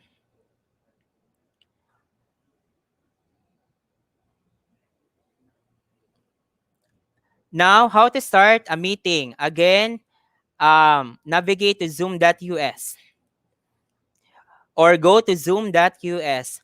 Toggle over the host a meeting, this one. Host a meeting tab on the top right hand corner, this one.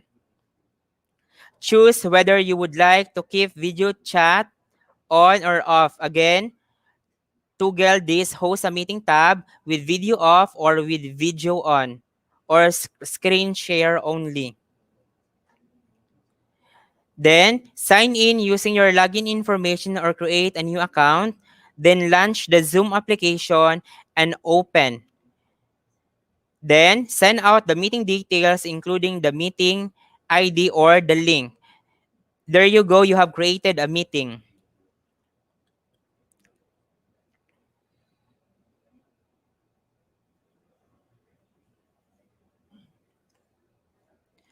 Now, we will be sharing your screen as the host. Okay, this will be shown when you are the host, then you will be sharing your screen. Okay, this will be the icons, no? Or the buttons as the host control. Okay, Zoom allow users to share their screen to the entire conference call.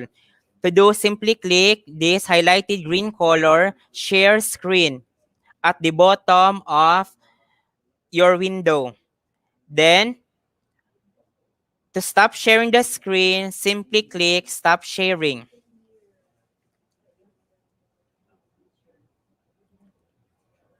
Okay, next, we will know the Zoom video layouts.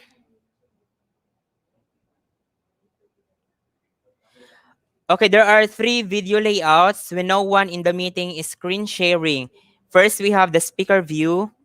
Next, we have the gallery view. And we also have the floating thumbnail window.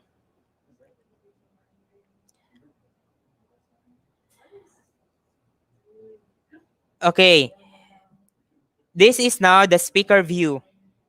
Okay, speaker view will switch the large video window between who is speaking with 3 or more participants in the meeting.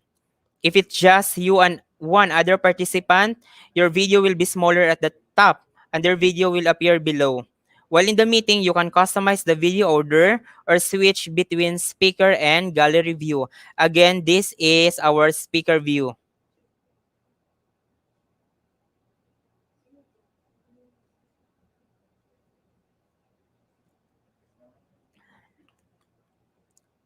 Okay, we have our next camera view, which is our gallery view.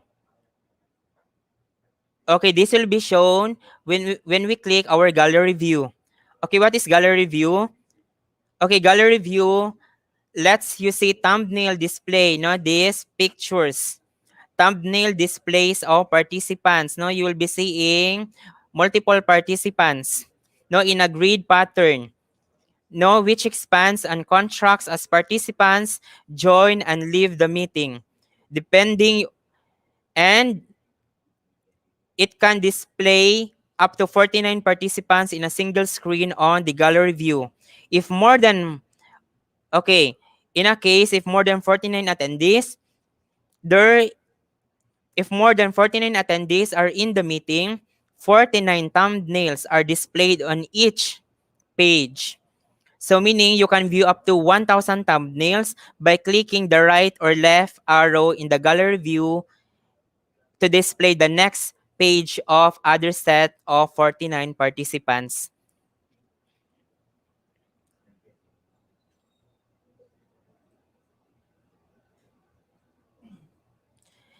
Okay. Recently, the Zoom has launched, no, the aside from gallery view and speaker view, Zoom has launched this so-called immersive scene, no, as other type of camera view. Okay, Zoom is rolling out a video background feature called immersive view. So what is immersive view? It could make video calls. It is a video background featured called immersive view that could make a video calls feel a bit more like an office meeting. Okay, it will look like this, or at least look a lot more like one. This is an example of an immersive view featuring students now in a virtual classroom setup. Okay, this immersive scene is a simulation of an office or auditorium during in a Zoom meeting.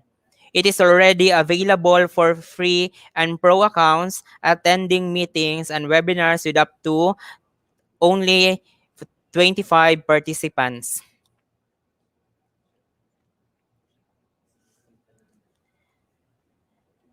Okay, since we are done, we will do the simulation on the actual simulation of Zoom application.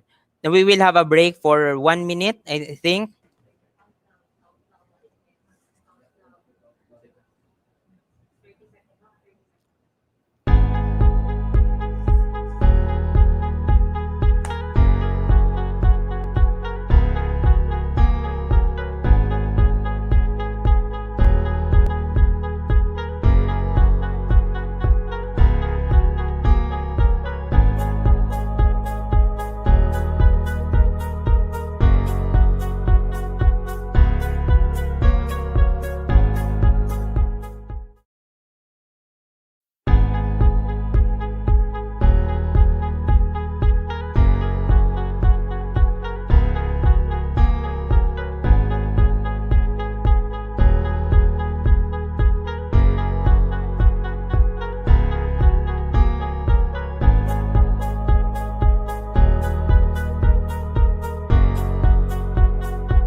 Okay, again, participants, can you see now my screen? Okay, this will look like now when we are using our Zoom client. Okay, this will be our host controls. Okay, first we have our z- um, we have our microphone to join audio or unmute or mute your audio. Okay, you can click this one to mute and then click again to unmute. Now, same with your video. You can click this button. You can click to start your video as the host.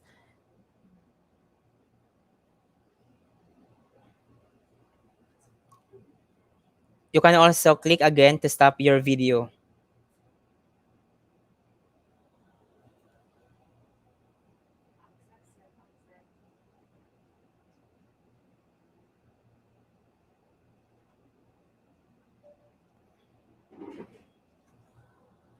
Okay, next we have this security. No, this will be an access in meeting security options. Okay, this is now our participants tab. Okay, we have here we have 8 participants no in our Zoom meeting. Okay, when you click this one, you will see your attendees or participants. Okay, next we have this chat button. Okay, we have this chat button. When you click this one, okay, this will be shown. Now you can click, when you if you would like to write a message, to your attendees or to your participants. Okay, next, the share screen icon or button, which is highlighted in green. Okay, when you click this one, we'll be sharing your presentation. Now we have this basic, advanced, and files. Say for example, in my case, I am sharing now my presentation. So again, just click the share screen, then click basic. Then you will have the option to select which presentation you would like to display. In my case, this is my presentation. I'll be clicking this slide. Okay, so for example, I will be presenting my PowerPoint presentation. Just hover your mouse into your presentation, then click. It will be highlighted in blue. Then click the share button.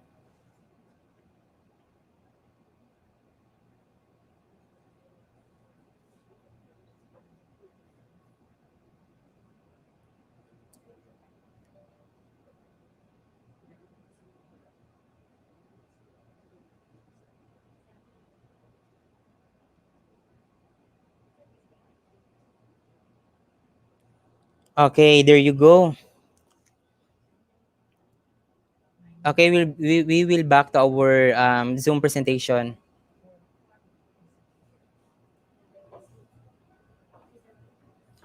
Okay, to stop screen sharing, just click this stop share. To automatically stop the one that you have shared into your participants or attendees. Okay, when you click this one, we will try our advanced. Okay, when we click our PowerPoint as virtual background. Okay, let's try this one. Then click share again. Click the share button. Then under advanced tab, click PowerPoint as virtual background. Then click share button again.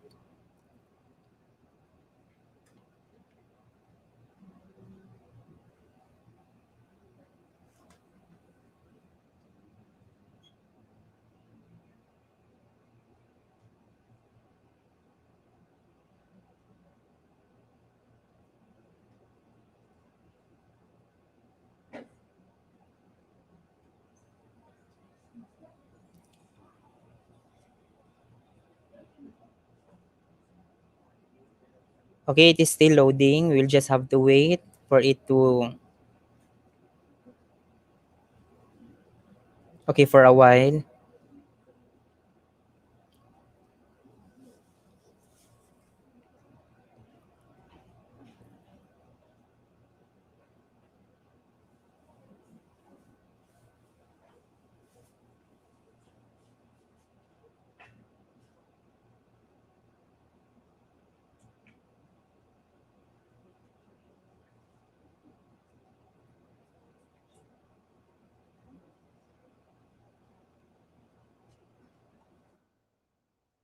Okay, that's it.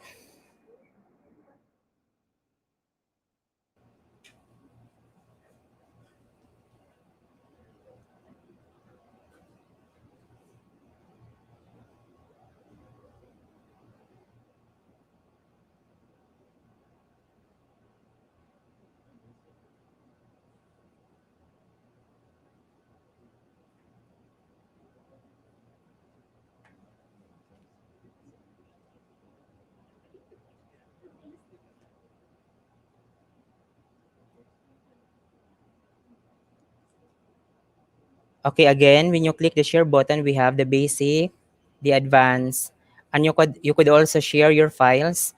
No, under files tab. No, if you would like to share a document, or you will be getting your files from your Google Drive to share your presentation using your Zoom application. You could also share your documents.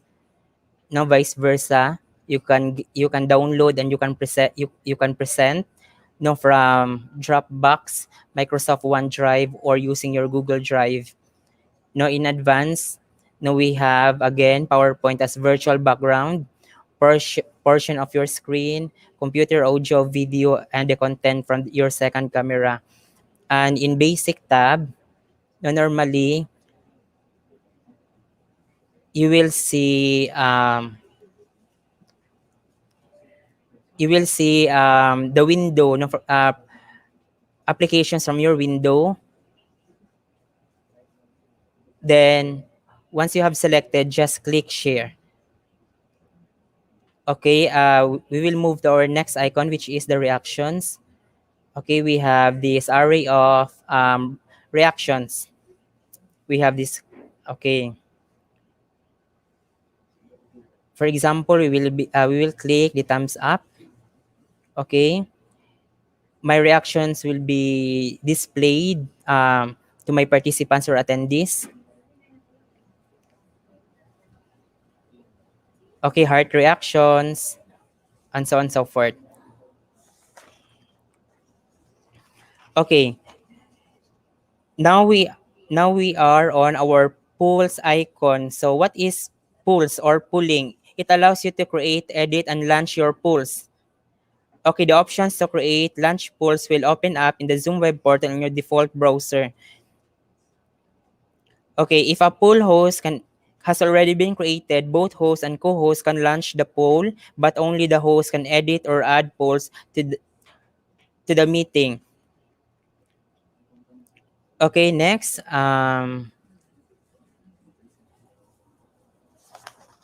we have these three dots, no? When we click these three dots, you'll be seeing this one. No, we can record on this computer, or we can record to the cloud with our Zoom meeting. No, right after our Zoom meeting, it will be recorded directly from our computer or through the to the cloud. We also have the breakout rooms. Then, um, while having our Zoom meeting, we can have our live, no, a Zoom meeting through Facebook, or we can have it live through the YouTube.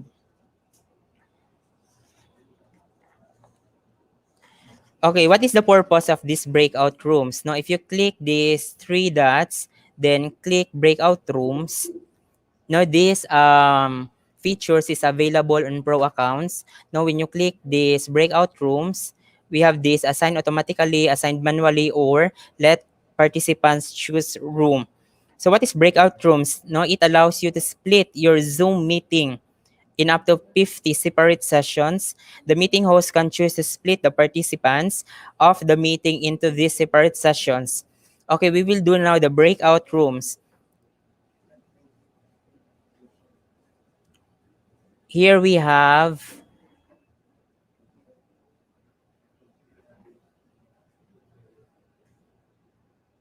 okay, we have 8 participants or attendees. Now we will do now the breakout rooms. Now again, click the three dots or the more tab, then click breakout rooms.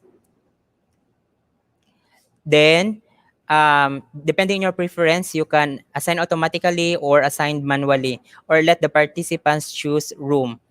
Okay, we will create a breakout rooms for we have 9, so we can create at least 3 participants, no, for each group. Assigned automatically, I'll be choosing assigned automatically. We will see what will happen. Okay, for room 1, we have Adam Axel Abordo for room 1, and including Ma'am Jessie Sahul, Sir Len Allen. For room 2, we have Sir Edward Eroy, Sir Jill Paracueles, Ma'am Dasilio. For room 3, we have Ma'am Honey and Ma'am Silayan. Okay, this will be their groups, no, for 3 breakout rooms. Then create.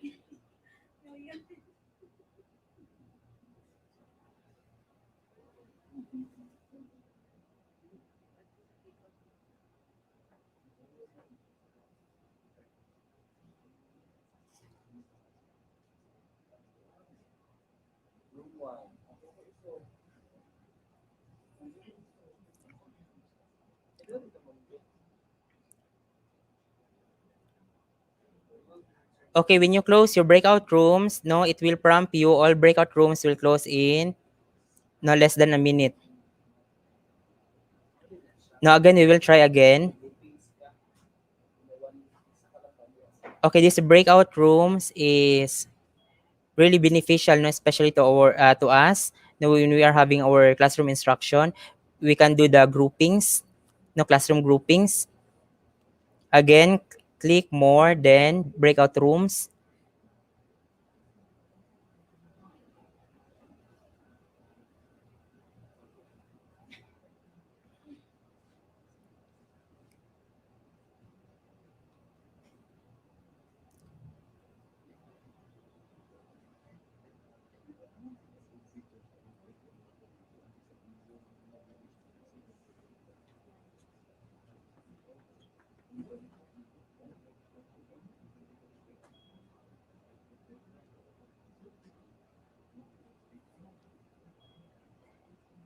Okay. Now we will try to open all rooms, no, if everyone can join from other groups. I would like to request everyone to join from other groups. If you could join with them, if you could move, no, from other groups.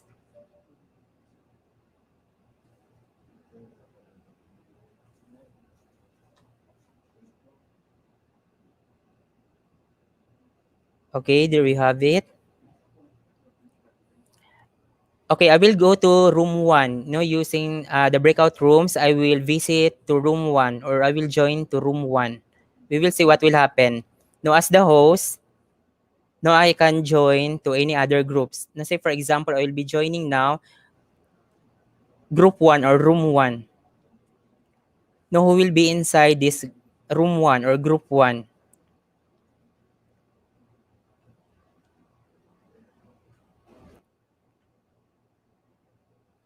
Okay, we are now in our breakout rooms. Okay, we have our participants. No, Ma'am Jessie Sahul and Ma'am Silayan. Okay.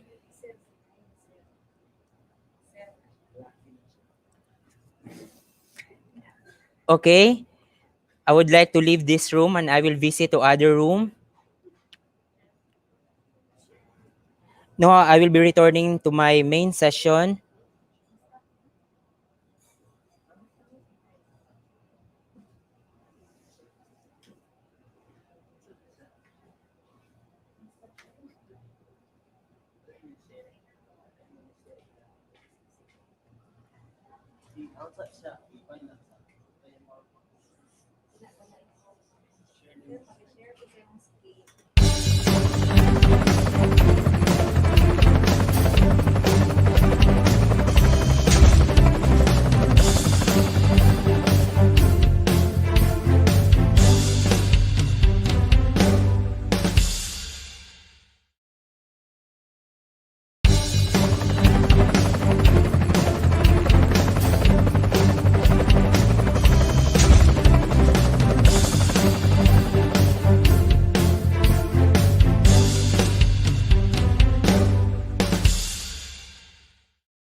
Continue. Again, we will go to our breakout rooms. Now just click this more button. Okay, again, I'll be clicking this breakout rooms tab. Okay, I will now join to, okay, so we will assigning this guest, no, Ma'am Danica. Okay, I will be assigning Ma'am Tingzon.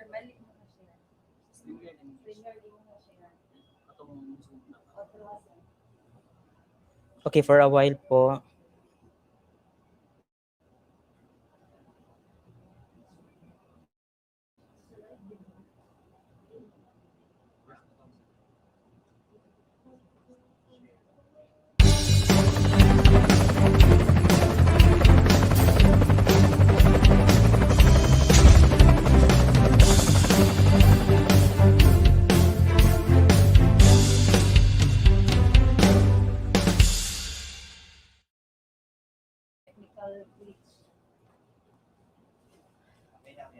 Okay, let's continue.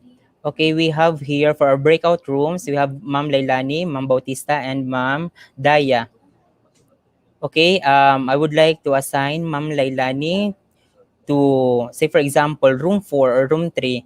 Okay, room 3. Okay, Ma'am Bautista to room 3. Ma'am Daya to room 2. Okay, there you go. All our participants and attendees have their groups already. Okay. Okay, next we will do from breakout rooms. Okay, I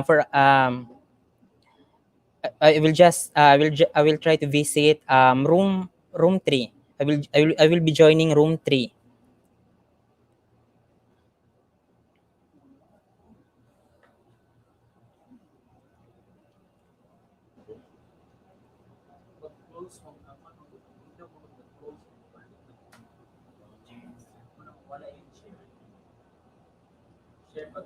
Okay, ma'am, good afternoon. Okay, this will look like when you will be assigning participants, no, using your breakout rooms. Do we have your our participants?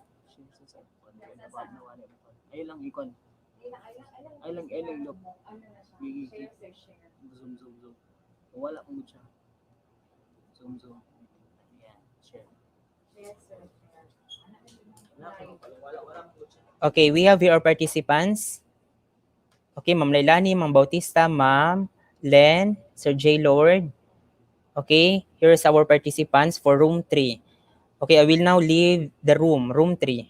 Now, when you leave as the host, now just click the leave room button. Then leave breakout room. Okay, it will prompt you returning to the main session.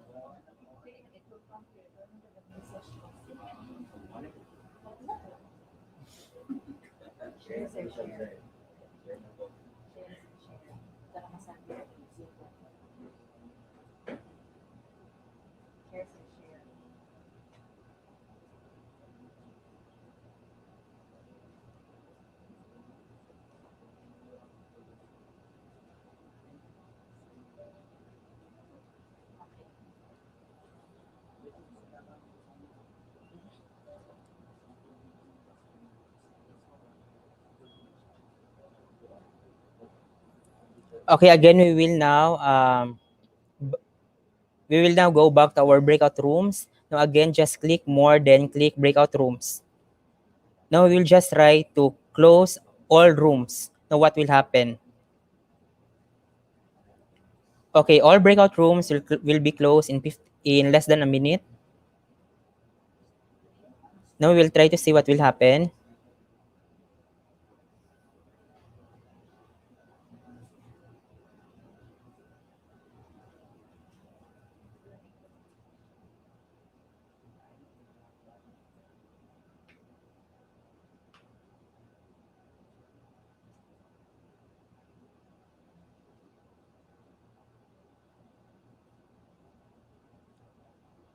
Okay, when we close our breakout rooms, all participants will be out from will be out from each group.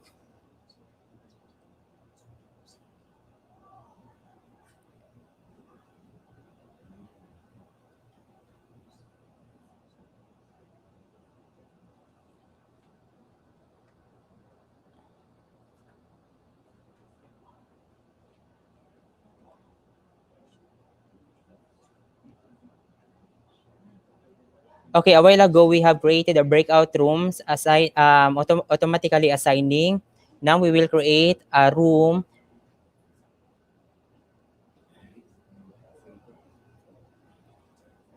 where participants can choose a room. Okay, recreate, then click recreate tab. Okay, for each room, we will have 3 participants. Then I'll be selecting let participants choose room. Then click recreate tab. Okay, we will see what will happen. Okay, in this time, participants may choose where to join a group.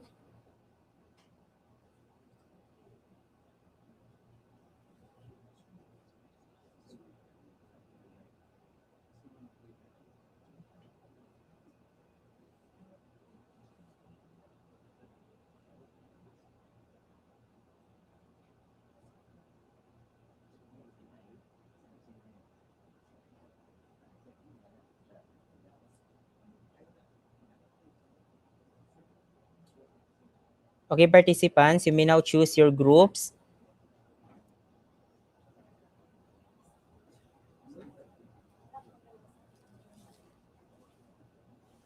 My dear participants, I am requesting to select your group where you would like to join, no, from room 1, 2, or 3.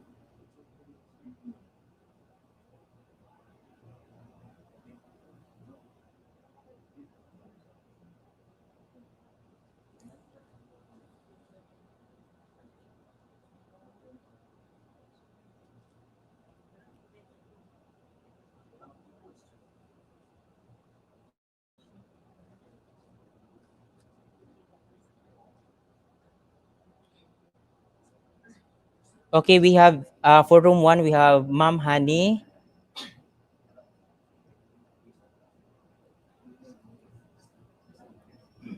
Okay, participants, can you choose now your room or groups? Okay, for room 1, we have Sir Abordo, Ma'am Honey, okay, Ma'am Bautista. We still have 7 participants who have not joined other rooms or selected other room. Okay, for room 3, we have Ma'am Lailani. Okay, I will try to join, no, for room 1. Okay, when you click the join button, it will prompt you to join room 1. Then click yes or no button. Now, if you click yes, it will redirect you to room 1.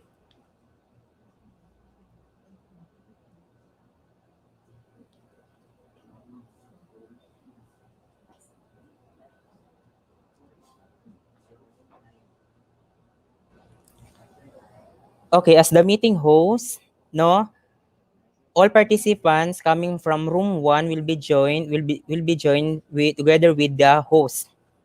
Okay. We are all 4, no, including the host, Mang Bautista, Sir Abordo. Okay. If you want to leave the room, no, just click the leave room button. Then click leave breakout room.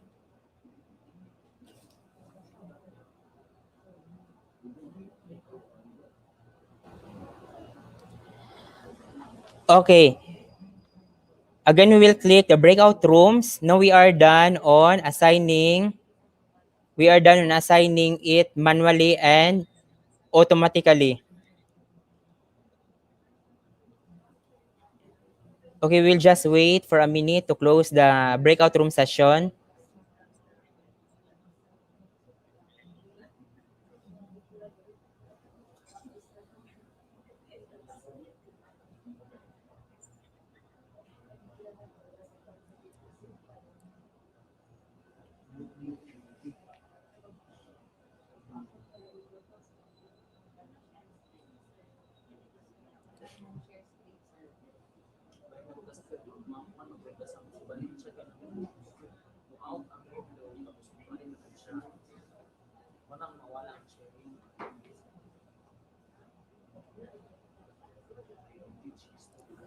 Okay, we will now recreate our breakout rooms. Now we are done on assigning participants to their group. automatically and manually.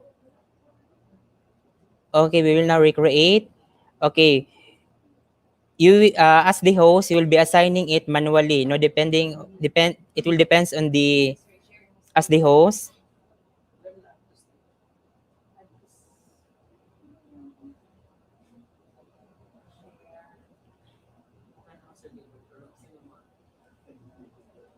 Okay na.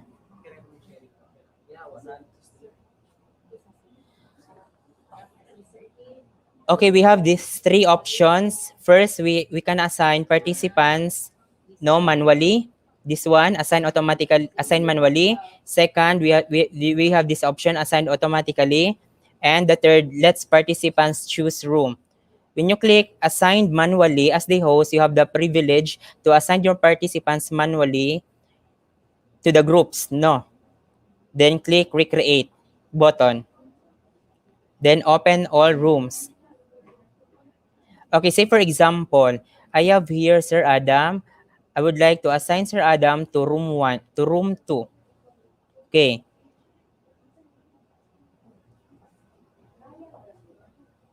Okay, say for example, Ma'am Sahul, I will assign to room 3.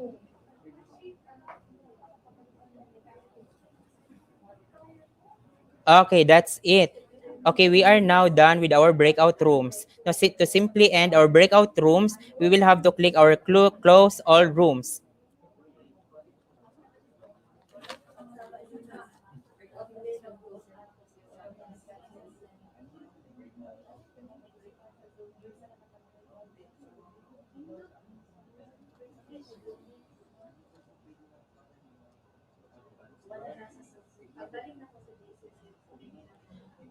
Okay, I am requesting to all participants to please open all your camera.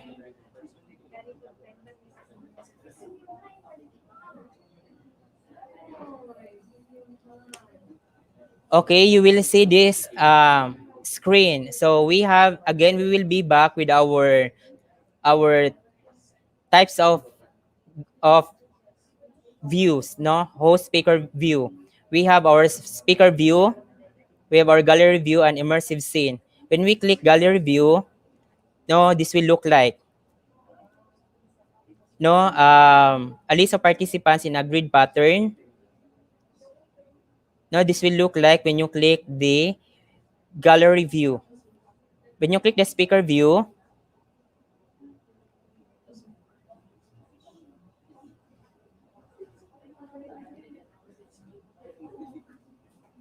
okay, the host will be displayed at the center of your display.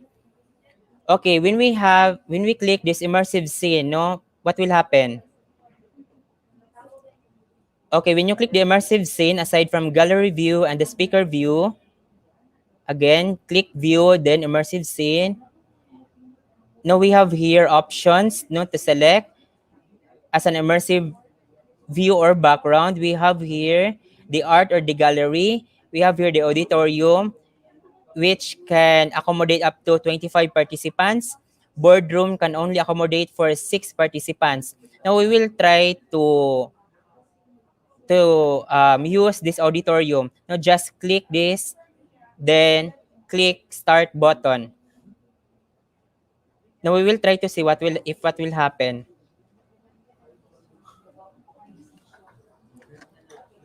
Okay, participants, can you see now your can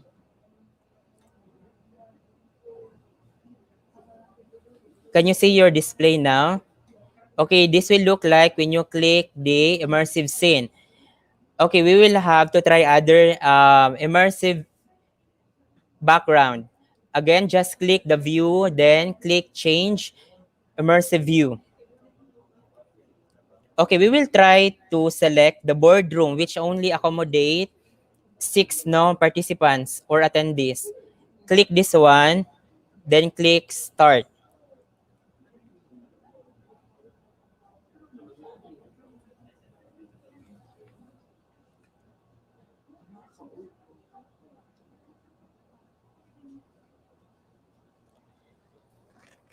Okay, this will look like when you use the what do you call this one? Boardroom, immersive background. Again, it only accommodates 6 participants or attendees. No other participants will be displayed at the top corner of the immersive scene. Now, as you can see, they will not be joined to this immersive scene. We will try other immersive background. Again, click change immersive view. Okay, we will try to select. Now, as the meeting host, if you would like to use an immersive view, now if you would like to have a Zoom meeting in an office, now you can select cafe. If you would like to have your Zoom meeting in a cafe, so just select this one. So let's see what will happen. Okay, it only accommodates 2 participants, including together with the host. Okay. When we click gallery view again, okay, to stop the immersive view for everyone, click stop. Okay, this is now our gallery view. For immersive view, click this one. Okay, you have the options for your immersive background. Okay, if you have 50 students, in our case, as a teacher, in our classroom, we can select this one, auditorium background. Okay, let's try. Okay, there you go. Okay, to stop, again, back, click view, then change immersive.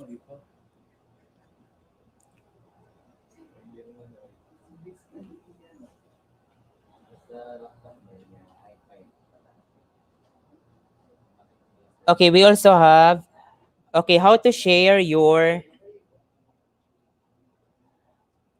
when you host a meeting, you can invite participants or attendees by clicking the participants button.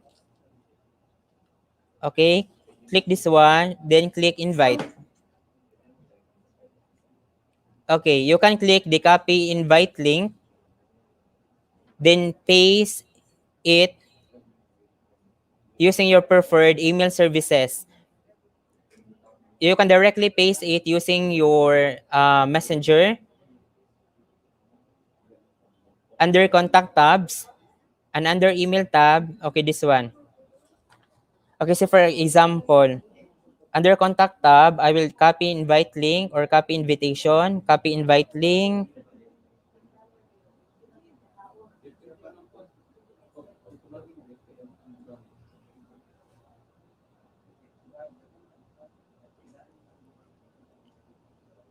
Okay, say for example, I will paste the copy invite link. Okay, this will look like for an invite link. What if I copy the invitation?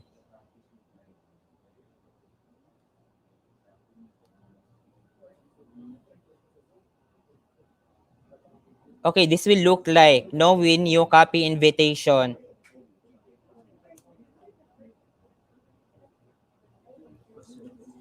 Okay. When you click under email, you can click copy invite link or copy invitation and send it to your preferred email services. Say, for example, you will click Gmail.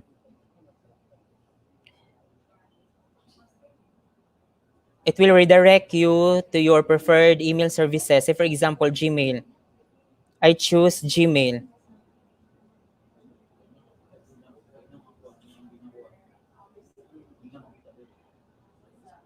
Okay. This will look like when you invite participants or attendees using your preferred email services. Okay, say for example, you will enter here your email participants or email attendees. Okay, and then click send. Okay, that's it.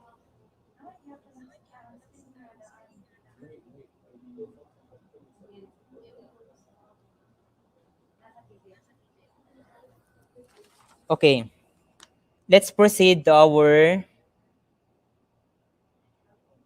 Now, in our basic host control, we can also mute all participants and unmute no participants, no individually and by group.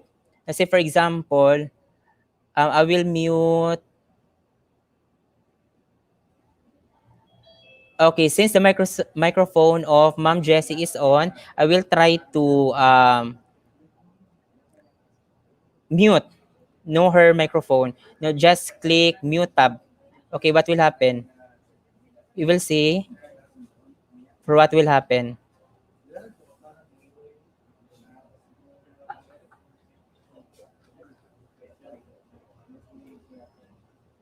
Mute. Okay, mute. Okay, I am requesting everyone to please on your unmute your microphone. Okay, everyone, please unmute your microphone.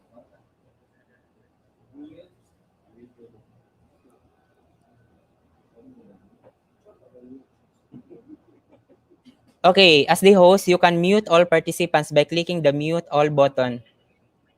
Then it will prompt. You will receive a prompt message, mute all current and new participants. Okay, that's it. All participants have been muted. Okay, that's it for our Zoom meeting. And lastly, we will know the type of accounts for the Zoom account. Now, I will try to close this. Okay, to end this Zoom meeting, now just click this end button, then end for all. Okay, that's it.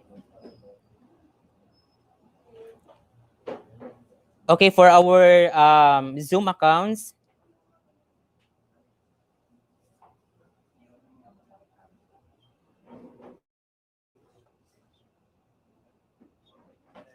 okay, for our Zoom accounts.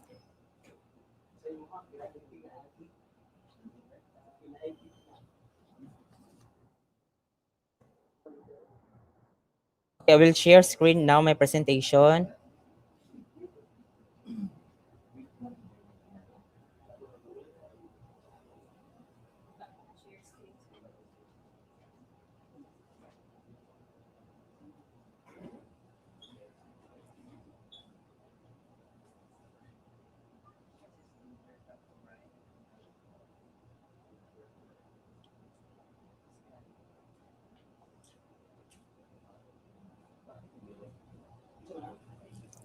Okay, can you see now my screen?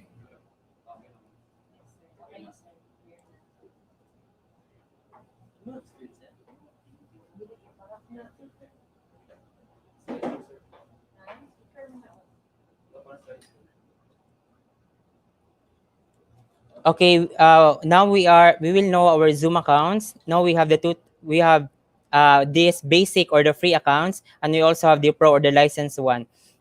Okay, basic account.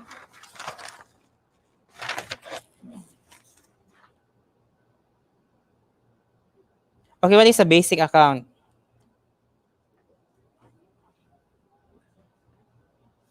Okay, Zoom basic license gives you unlimited time for one-on-one meetings. A basic user is a user without a paid license. Now, a basic user can host meetings with up to 100 participants. And if 3 or more participants join the meeting will time out after 40 minutes duration cap. Okay, and you can record meetings directly to your local device or using your computer or your desktop or mobile application. Next, we have this Pro or license. For the Pro account, it is a licensed user, meaning it is a paid account. User who has host unlimited meetings on the public cloud. Okay, by default, they can host meetings with up to 100 participants, and large meeting licenses are available for additional capacity, and licensed users have these additional features. Number one, you can customize personal meeting ID. Second, you can record your Zoom meeting to the cloud. Next, using the Pro or license, you can have an alternative host. Next, you can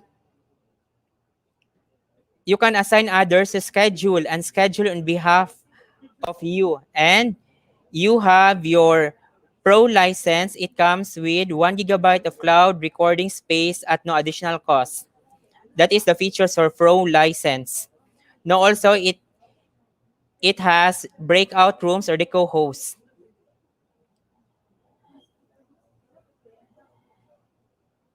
Okay, and before we end, let us remember, my dear fellow educators, in education, technology can be a life changer, a game changer for kids who are both in school and out of school, as mentioned by Queen Reina of Jordan.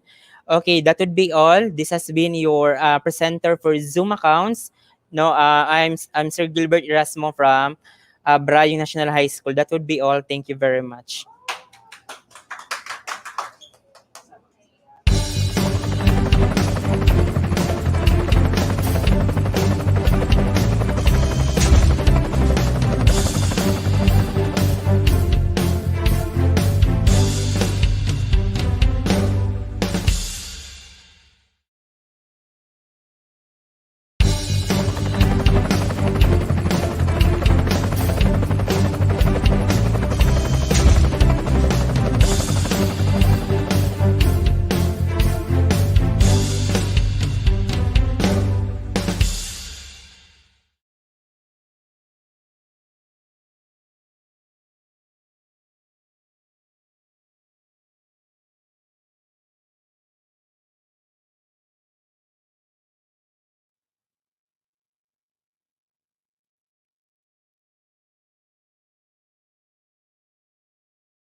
Good day to each and everyone. My courtesy to our school's division superintendent, Dr. Nelson C. Lopez, SO5, to our assistant schools division superintendent, Dr. Johnny G. Veloso, to our CID chief, Ma'am Chiru, to all our education program supervisors from all subject areas, division heads, supervisors in all districts, school principals and school heads, both elementary and high school, to all the teacher participants in this capability building, and to all who are watching today. It is my honor to introduce to you our speaker for this session. She is a graduate of Bachelor of Science in Nursing at University of Southern Mindanao, a senior high school teacher of Maranao National High School. She took education units at Coriaso College in STEM teaching science subjects, a consistent awardee in Strategic Intervention Material or SIM from district to national level. Without further ado, please help me welcome Ma'am Jasmia Mabaya Revillesa, RN.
an independent, self-disciplined, and lifelong learner.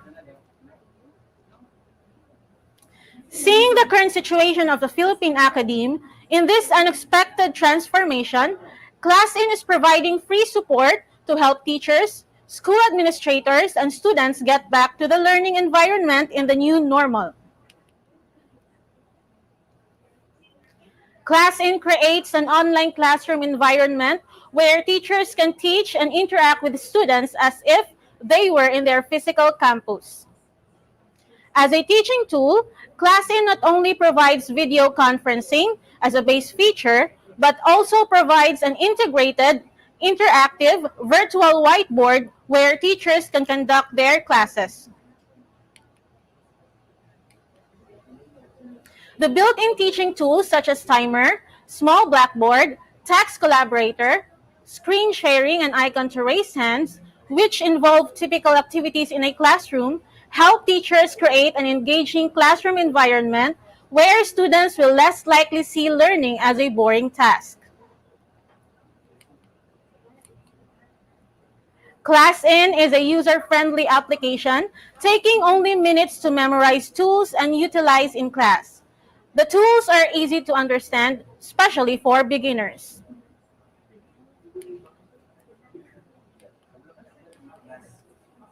Other than that, it supports different file formats, which makes teaching easier and learning more fun for the students. In this application, the only limit is a person's imagination. You can play videos, post pictures, write on the board, and basically do anything you can think of supporting all devices as long as the files, including PowerPoint presentations, are uploaded on the cloud drive. Classes are recorded, and if students miss something in the class, they can review the recording later. There is also a share screen option, which allows the teacher to check whether students are paying attention or merely playing games in their mobile phones or computers. How do we download ClassIn? ClassIn is available in Android and iOS devices, as well as Windows for PC. For smartphone users, just go to Play Store or App Store and search the word ClassIn. Then click Install and you're ready to go. For PC users, go to this website and then click Install. After you have installed the ClassIn client application, open it and you will see this box. To register and create your account, click on Sign Up.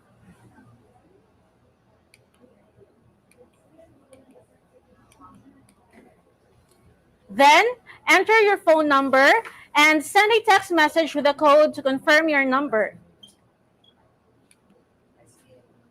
Then create your password and click on Sign Up to finish registration. You need to use your phone number that you created your account with when logging in. And please do remember your password. Now, how do we enter ClassIn? Log in your device using the number and password you have created.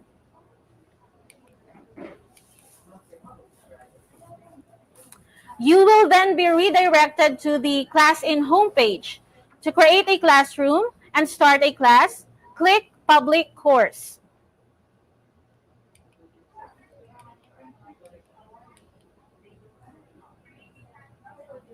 In order for you to create a room, you must put the name of the class, the date and time it will start, and what type of class mode do you prefer. Then click Create. After creating the room, a link will be provided for you and your students to have an easy access when they enter the class. Copy the link and send it to the participants. This room would appear on your public course list, and if you are ready to enter, just click the Enter button.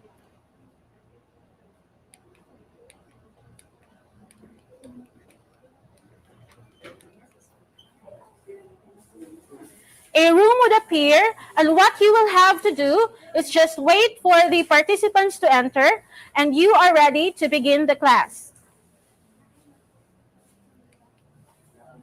Next, I will show you a video I recorded on how to access and use ClassIn in our e-classroom setting.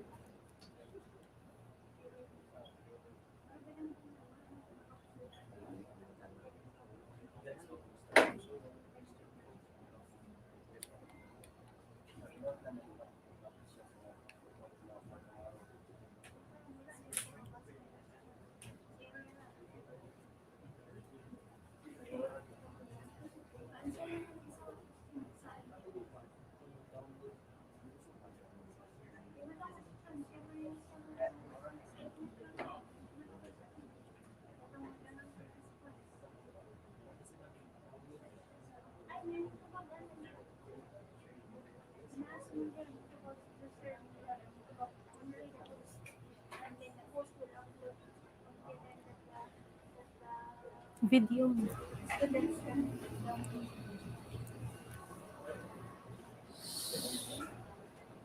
Next, I will show you a video I recorded on how to access and use ClassIn in our e-classroom setting.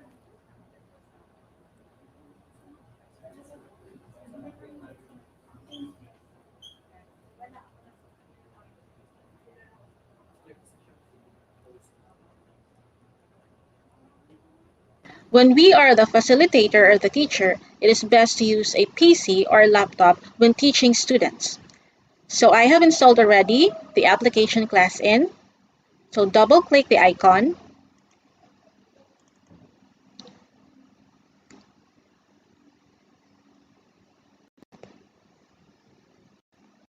And this box would appear. I have already registered my number and I have generated my password. So you put it on the space provided. Then you click log in.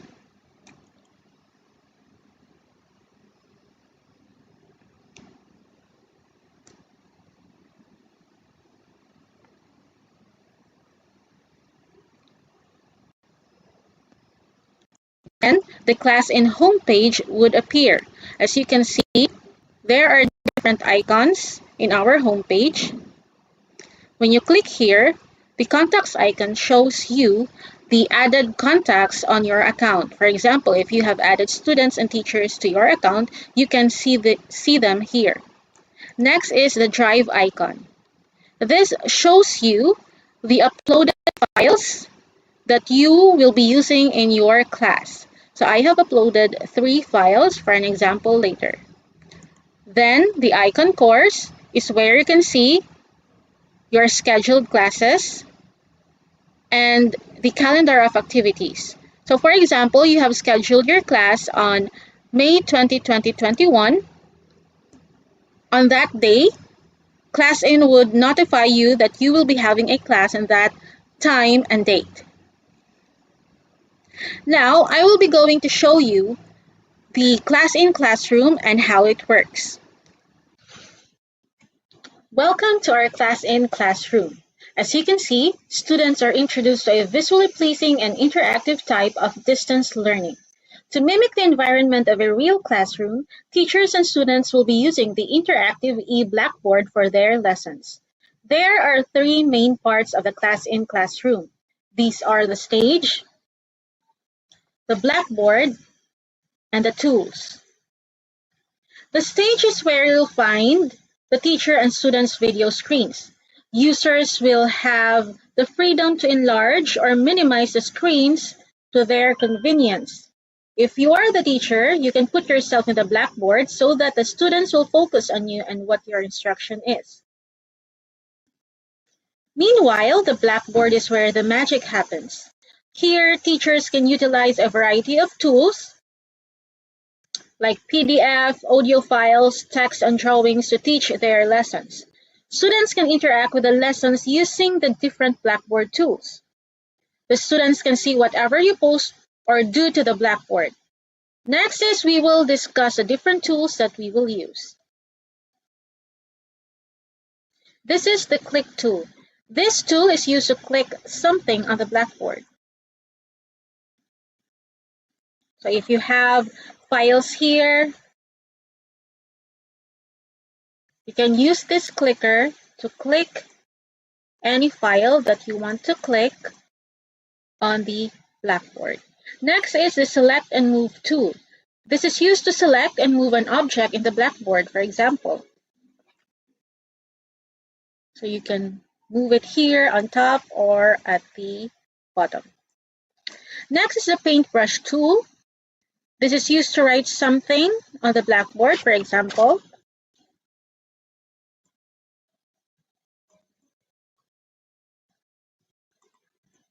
Or you can let the students write anything on the Blackboard if you want them to participate.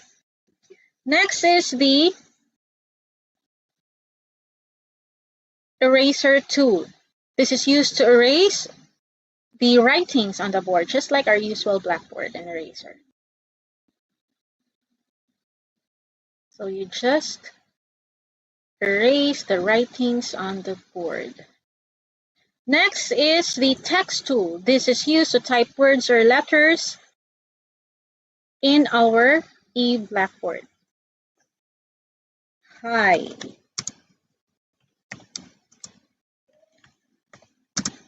I am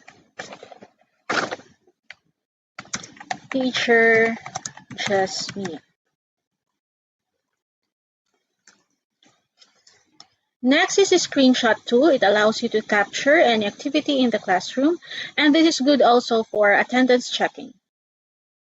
Next is the delete tool. This is used to delete objects in the Blackboard. So we are going to delete this text in our Blackboard. So first we select the Select and Move tool.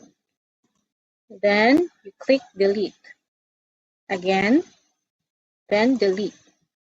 Next is the chat box. This is used to communicate to students without interrupting the discussion. Or if you have instructions, you can type it in the chat box. Or you can post the link or the Google Forms that they will fill up in the chat box. Next is the hand tool.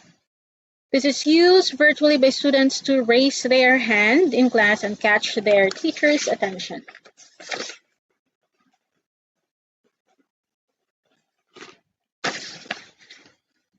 Next is the cloud drive. This is where we will upload the files that we will use during our classroom activity. So I have here the 3 uploaded files. For my activity, the 4 picks 1 word, a video, and the prayer. Next is the teaching tools. This is a tool with different functions, and we will discuss them one by one. This load image or board file is used to upload any file on your computer. So if you haven't uploaded in the cloud drive beforehand, then you should click it.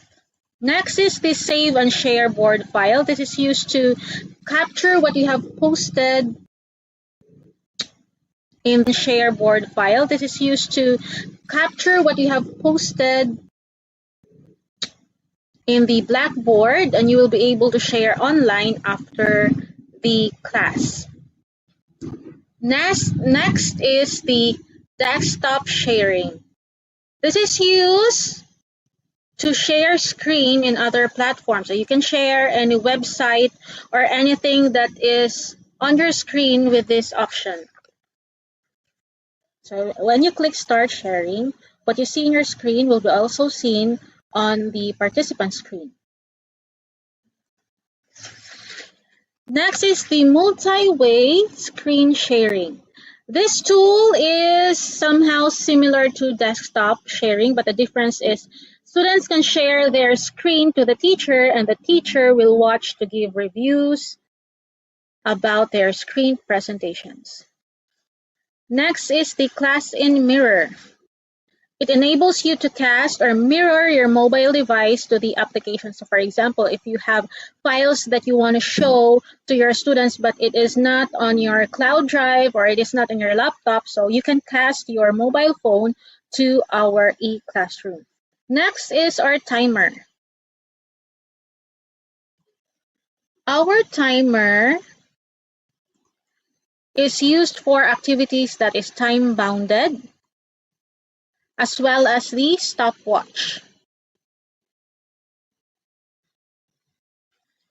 Next is the dice. This is a fun way for certain activities in your class. Like you want to have a game by rolling the dice. Next is the responder. The responder is also used when the teacher wants the students to compete who will be going to answer first. The button will also appear to the blackboard of students after the teacher prompts them to start answering. They will click the button, and whoever clicked the button first will appear on the screen, which is an easy way to identify who clicked first. The button will show how many students clicked the responder. So, for example, after the time is up, the student who clicked first will show the name here. And then it also shows how many who responded on your question, who clicked the responder. So next is the slot machine.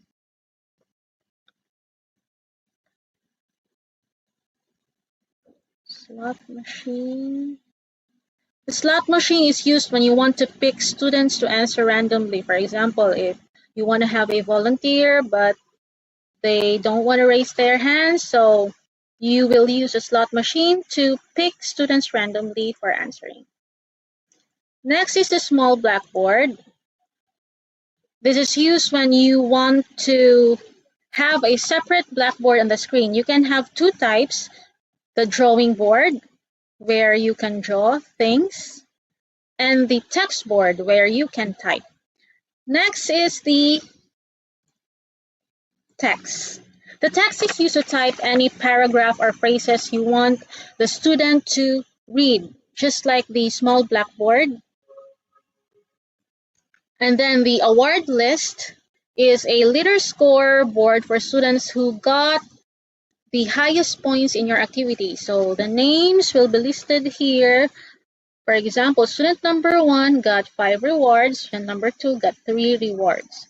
Next is the browser. This is a very useful tool in our e-classroom because you can search any website, you can access any website here in our e-class. So you don't have to exit in our classroom to find any website that you like to show to your students. So for example, if I have a bulletin board in Padlet, so I will go to my padlet.com.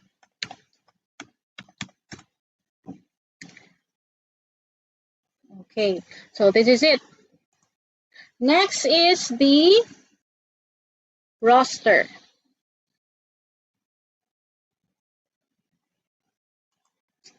The roster is where you have the option to mute and stage the participants. So if you want just 3 students seen on the stage, then you can edit them in the roster. You can also mute them here and remove participants that are not included here in the roster. You have the option to mute and stage the participants. So if you want just 3 students seen on the stage, then you can edit them in the roster. You can also mute them here and remove participants that are not included here in the roster. Also, you can select who will you stage, who will you put in the stage in our e-classroom, because in the premium account, you can stage 10 or more students in this platform. But in the basic account, you can only stage 1 to 3 students. So you will select them here if who will you want to put on the stage.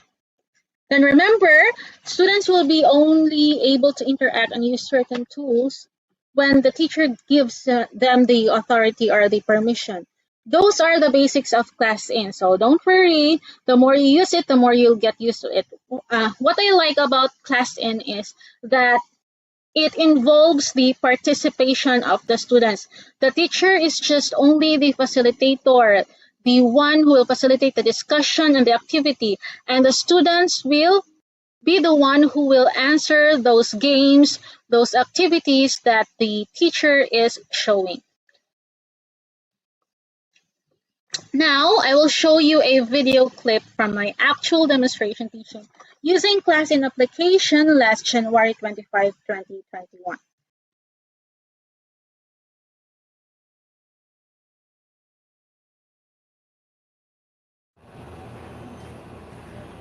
My apologies because of some unexpected problems, the video cannot be played in my actual demonstration.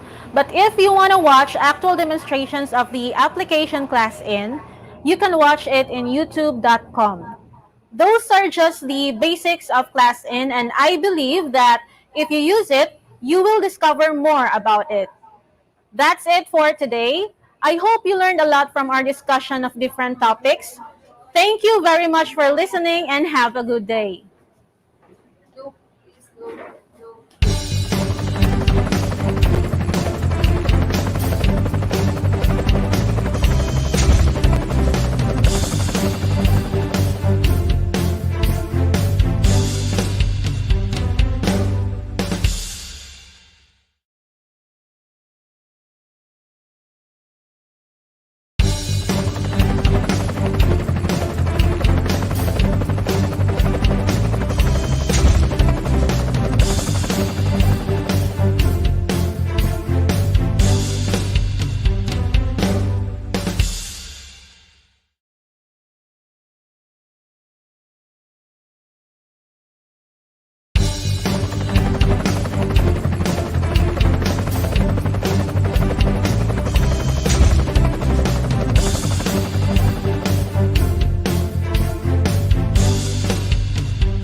We're back, ladies and gentlemen. Just like what I promised this morning, that we will entertain questions right after, and then this is it. So, sir, are you ready?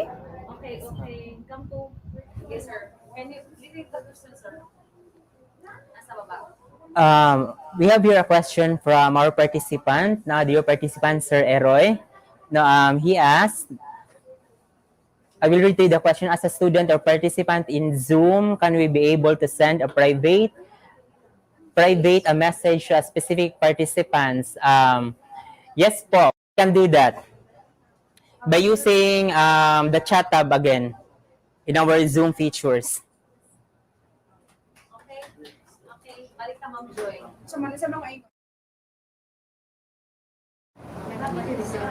Okay, another question coming from, again, Sir Eroy.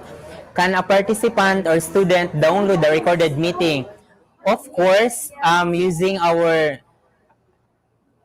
Zoom meeting, once the meeting has ended, if you have started recording your Zoom meeting. Eventually, you can download it as a participant or even as a host. That would be all. Thank you.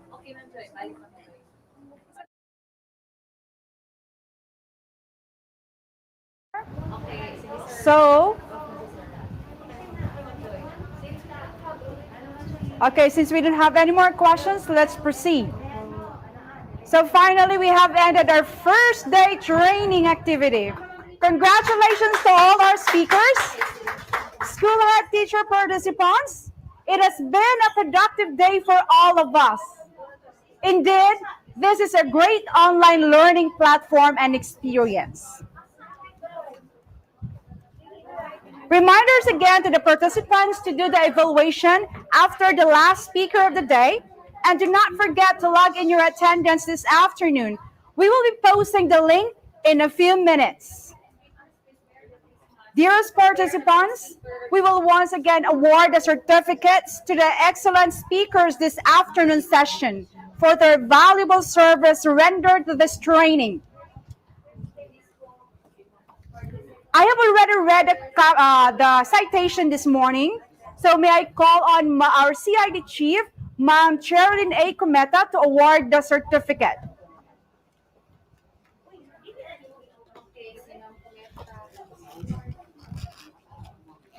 Certificate of recognition is awarded to Sir Maurice Dance B. Bakaling.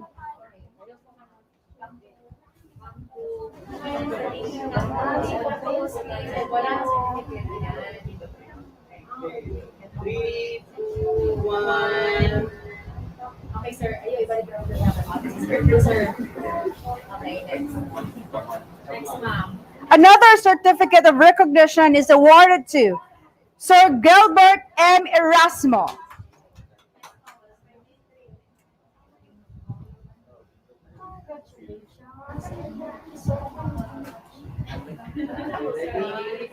Five, four, three.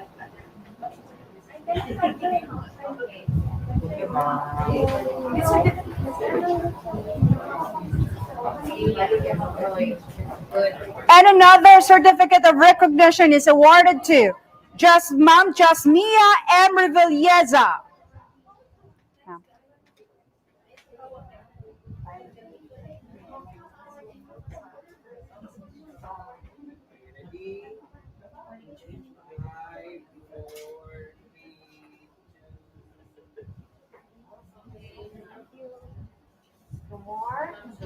No more.